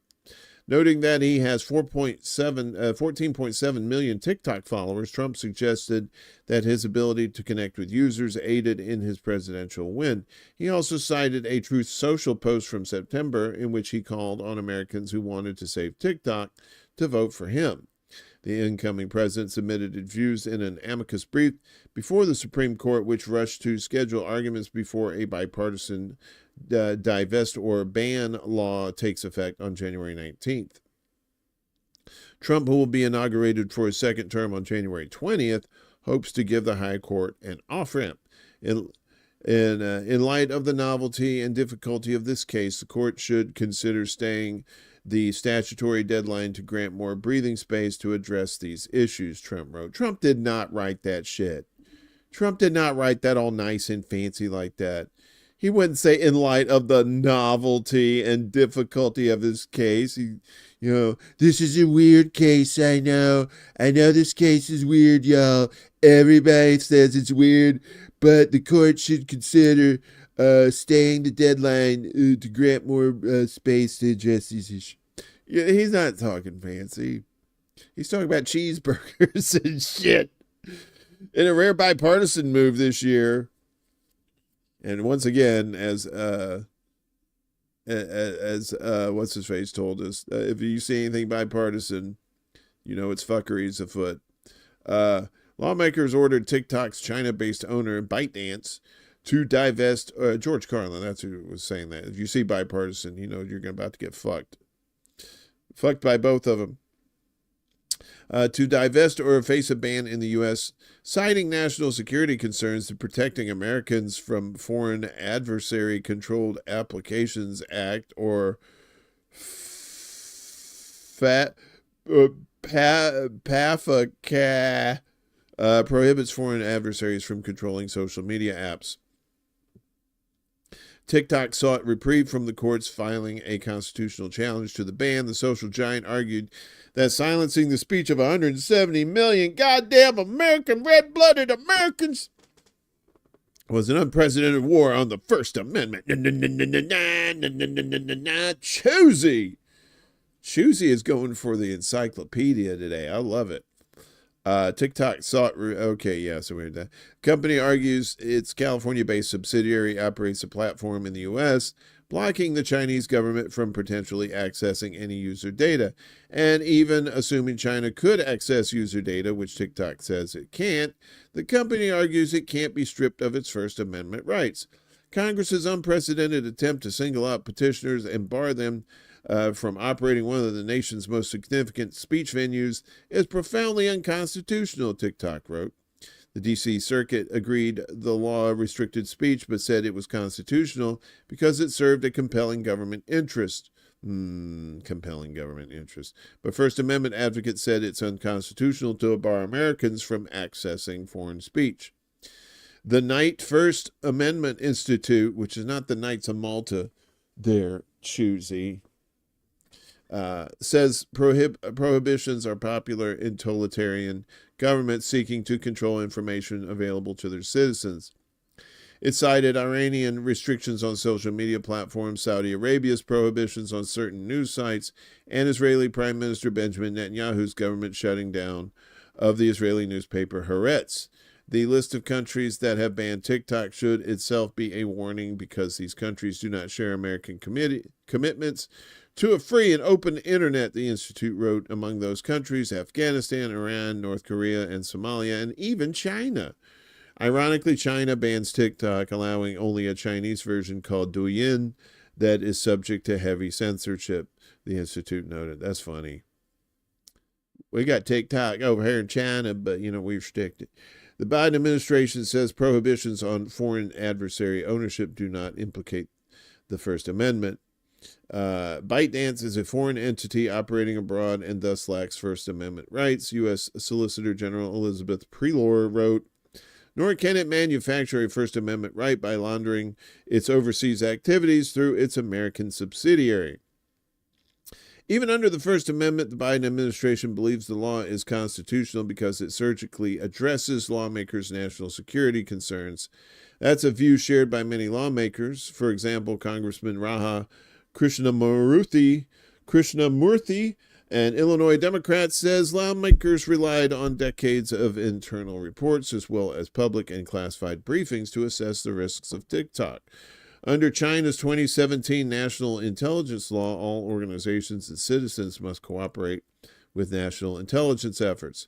According to lawmakers, this allows the Chinese government to force companies like ByteDance and their subsidiaries around to provide any data deemed necessary to support that mission. In 2021, China enacted a data security law giving government authorities jurisdiction over data outside the Chinese mainland to preserve national security or investigate crimes. Lawmakers also cite reports of the Chinese Communist Party, those troublemakers, using TikTok to spy on pro-democracy protesters in Hong Kong and surveil U.S. journalists. In court filings, a campaign for Uyghurs, the Committee for Freedom in Hong Kong, Hong Kong Watch, International Campaign for Tibet, and others detailed how the Chinese Communist Party uses a high-tech network of surveillance to oppress Uyghurs, commit human rights violations in Tibet, and assault Hong Kong's autonomy.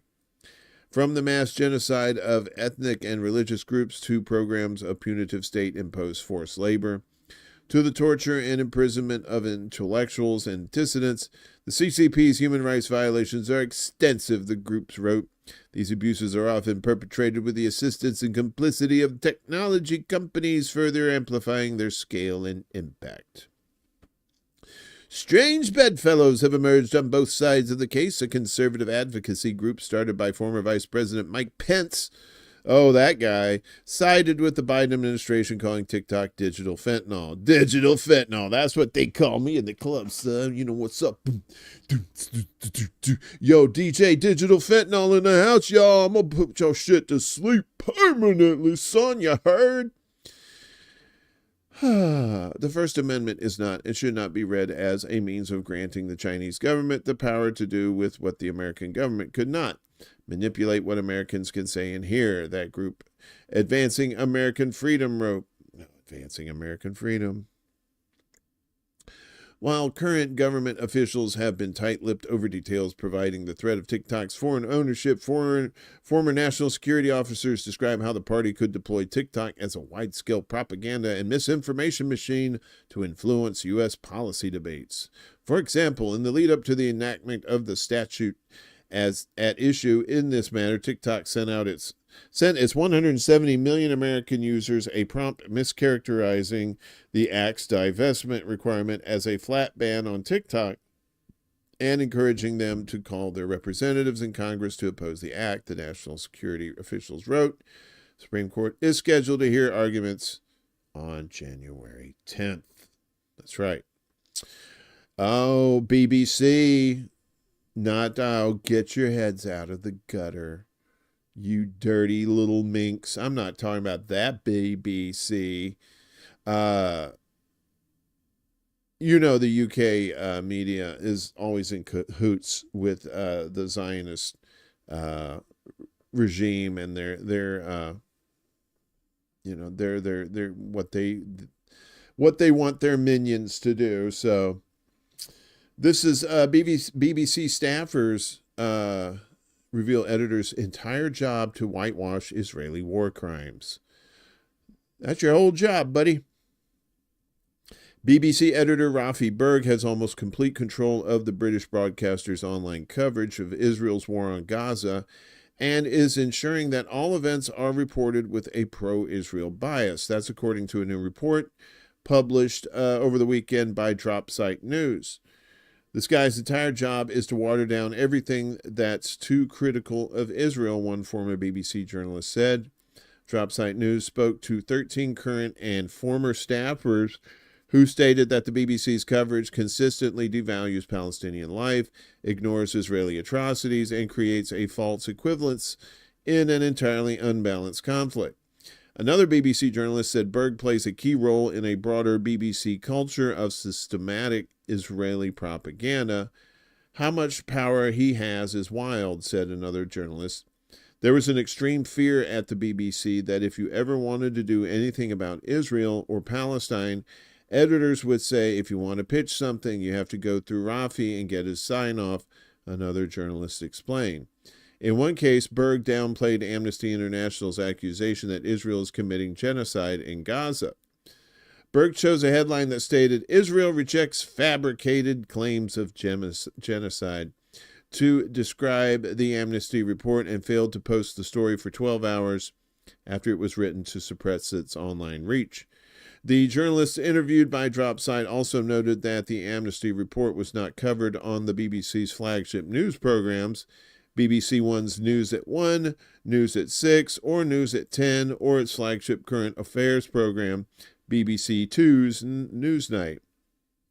Better to be 2 than 1, I guess. No, I guess better to be 1. Anyone who writes on Gaza or Israel is asked, how has it gone to EdPol, which is editorial policy, lawyers, and has it gone to Rafi, another journalist said.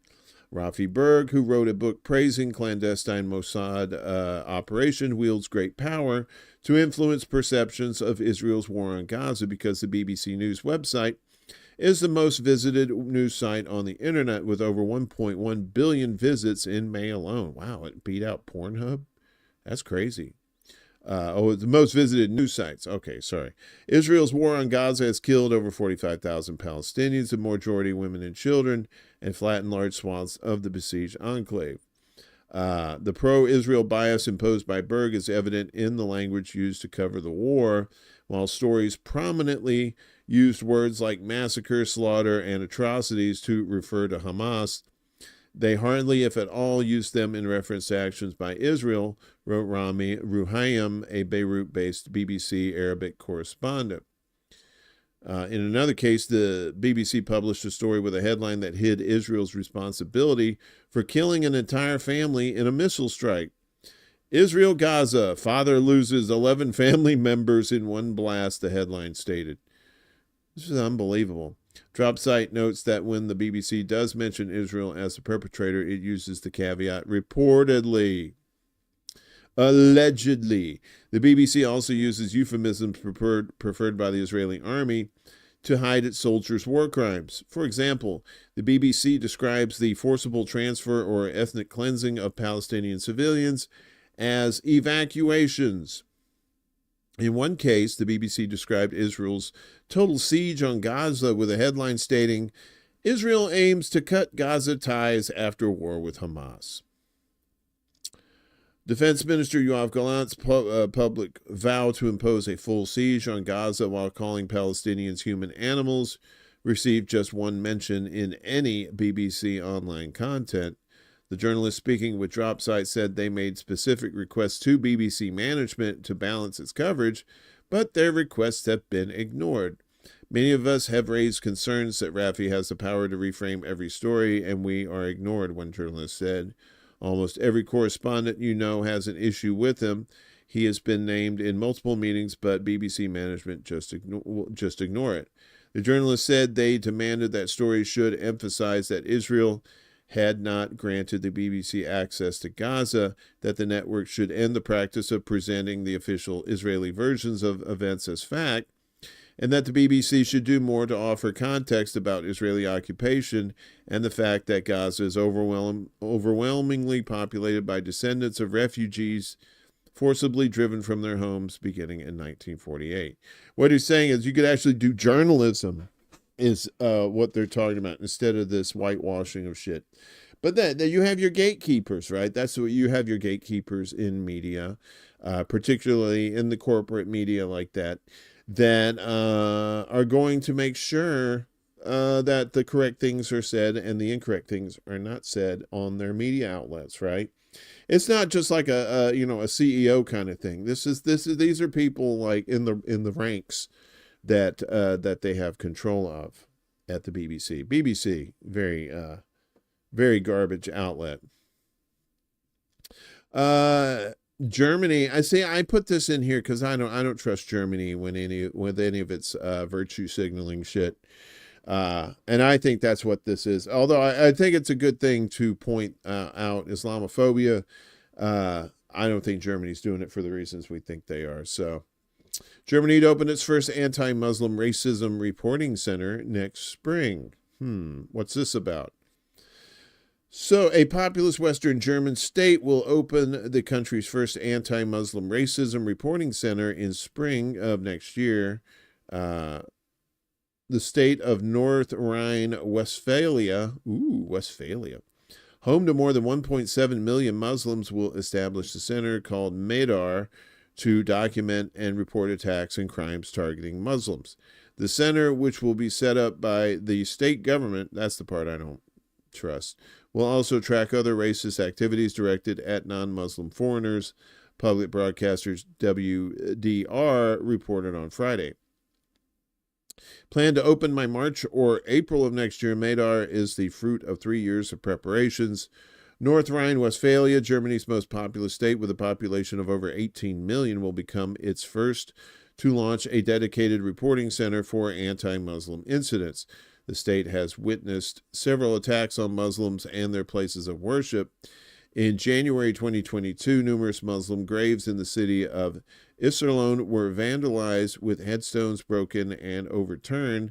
In April 2022, North Rhine-Westphalia also launched the Research and Information Center on Anti-Semitism, aimed at documenting anti-Semitic incidents across the region. So I guess with a heavy Muslim population like that, they're not depending on Germany so much as they're kind of policing it themselves because they're tired of the attacks. I don't blame them. So a journalist from Italy was arrested in Iran. What's this about? Iran authorities arrest Italy journalist on unknown charges, detaining her at notorious prison. There she is right there. Iranian authorities have arrested an Italian journalist this month under unknown charges in what is the latest incident of a Western visitor being detained by Iran's security services in recent years. According to Italy's foreign ministry, 29-year-old Italian journalist Cecilia Sala was detained by Iranian authorities on December 19th as she was reporting in the capital, Tehran. Having reportedly entered the country on a regular journalist visa, she had been publishing reports on the situation in Iran following the recent collapse of the late Assad regime in Syria this month. Following orders from Foreign Minister Antonio Tajani, the embassy and consulate in Tehran are monitoring the case with utmost attention from the outset, the ministry announced in a statement this week. Working in coordination with the council presidency, we are engaged with Iranian authorities to clarify Salah's legal situation and verify the conditions of her detention. Although her arrest took place over a week ago, it was only made public by the Italian government on Friday, with Iran not yet having publicly acknowledged it. Salah is reportedly being held in Tehran's Evin prison, which is notorious for holding detainees on security charges and has been criticized by rights groups over the years, and has also allegedly facilitated serious human rights abuses, according to a U.S. government blacklist. Salah is reported by the Italian Foreign Ministry to have been held in solitary confinement for a week, but Foreign Minister Tajani assured she was in good health condition and was visited on Friday by Italian ambassador to Iran, Paolo Amade. She has also reportedly been allowed to make 2 phone calls to her relatives. Salah, who was a regular guest on Italian talk shows and reported from many other regions, including Afghanistan, Venezuela, and Ukraine, primarily works as a war correspondent and reporter for the newspaper Il Foglio and the podcast company Chora Media, both of which have condemned her arrest and called for her urgent release. Yeah, who knows? She's a female too in Iran. I don't know. Maybe they got her for not having a scarf on or something. I don't know. But, can't be arresting journalists like that. You gotta come clean. Finally, in our propaganda watch here, old Telegram has been attacked, and now they're attacking as Telegram blocks Russian media in the European Union. Wow, wow, wow. The Telegram channels of multiple major Russian news outlets were rendered inaccessible across the EU yesterday. The affected channels now display a notification stating that access to their content has been restricted over alleged violation of local laws, with all the content unavailable. According to media reports, the affected channels include such Russian majors as RIA Novosti, Izvestia, Rossiya 1, Channel 1, NTV, and Rossiyskaya Gazeta. While it was not immediately clear whether the bans are EU-wide, the restrictions have been reportedly rolled out in Poland, Belgium, France, the Netherlands, Greece, Italy, and the Czech Republic, because in the Czech Republic, they don't take cash and they don't take credit cards. The EU has taken multiple hostile steps against Russian media amid the ongoing conflict between Moscow and Kiev, and even before it. Some of the media affected in the apparent Telegram ban, namely Rossiyskaya Gazeta, Izvestia, and RIA Novosti, were slapped with a broadcasting ban in the bloc in May. At the time, the EU Council claimed the outlets were under the permanent direct or indirect control of the Russian leadership and played an essential and instrumental role in the hostilities. Ooh, hiss. No official statements have so far been made on the matter, either by Telegram, the EU as a whole, or by individual members of the bloc. The apparent ban of Telegram channels has been condemned by senior Russian officials, including Senator Alexei Pushkov, who heads the Media Policy Committee of the country's upper chamber, the Federation Council. I believe that the blocking of the RIA Novosti Telegram channel and other Russian mass media, including Izvestia and Rossiyskaya Gazeta, in a number of EU countries is a continuation of the effort to create informational iron curtain between Europe and Russia, he told RIA Novosti. In that accent, the latest hostile move has likely been prompted by the weakening media positions of Western leadership, especially on the Ukrainian conflict and domestic policies, Pushkov suggested. The ban is reminiscent of restrictions imposed in the EU on RT, which has long been the prime target for hostile actions in the West against Russian state-affiliated media.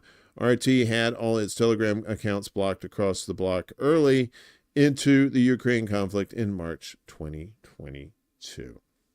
Oh, Telegram. Doing the devil's business.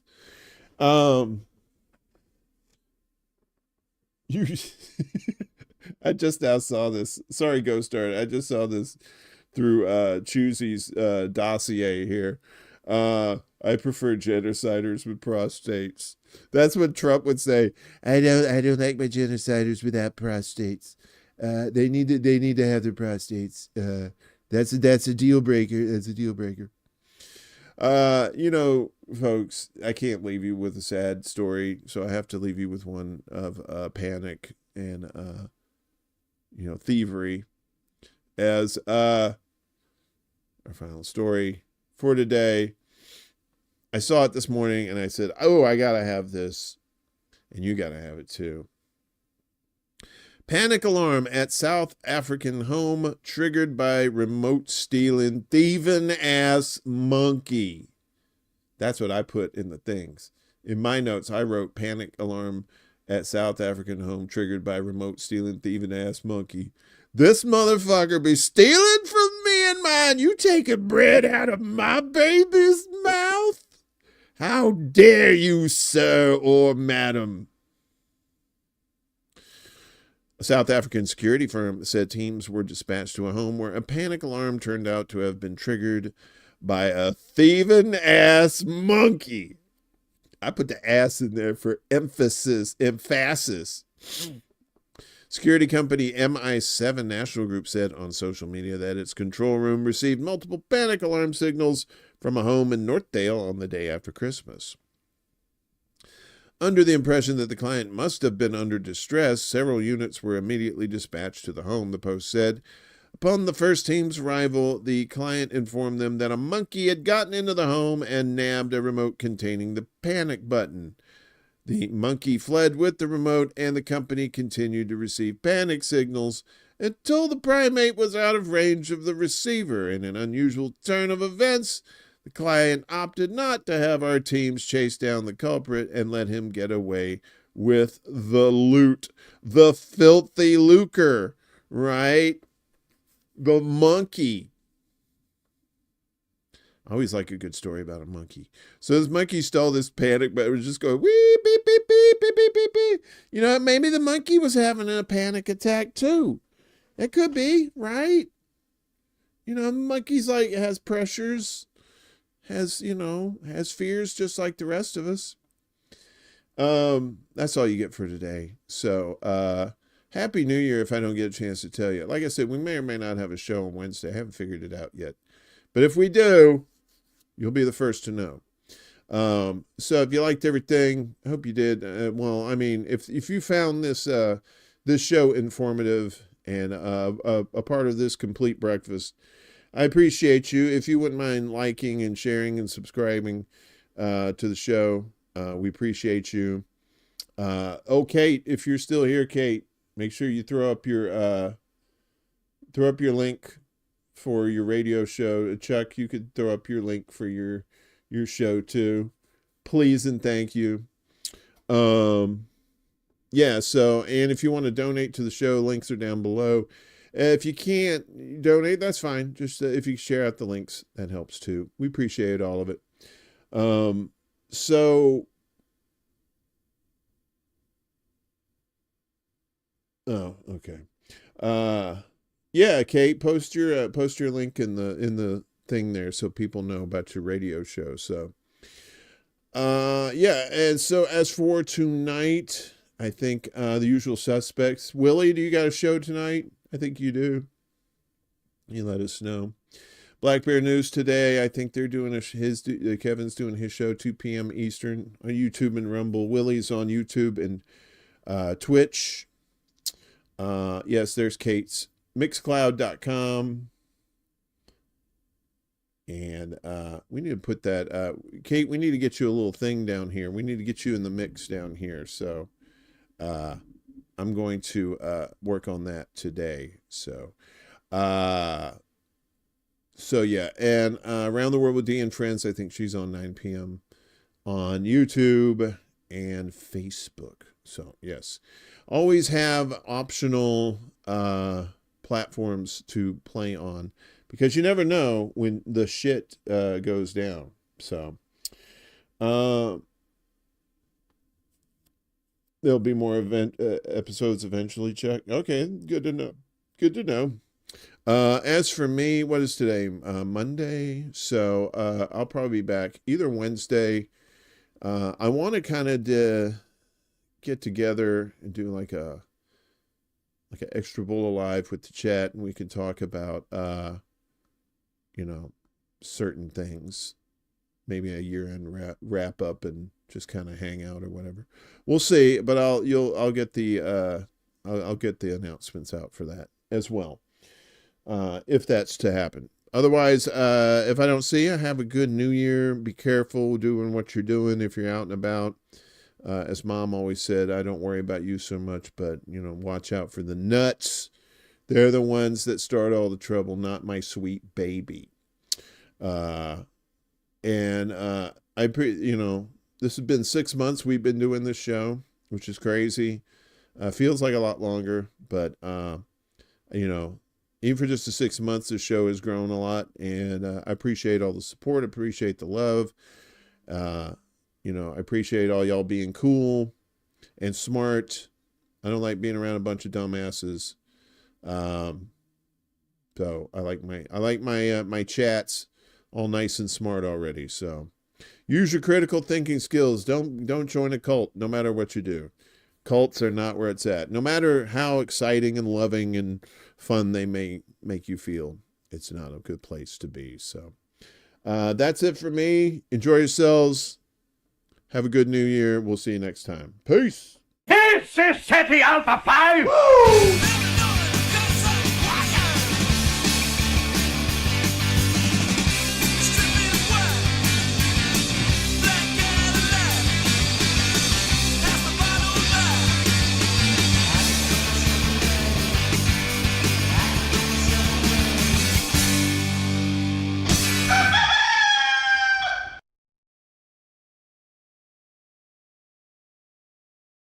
Soon.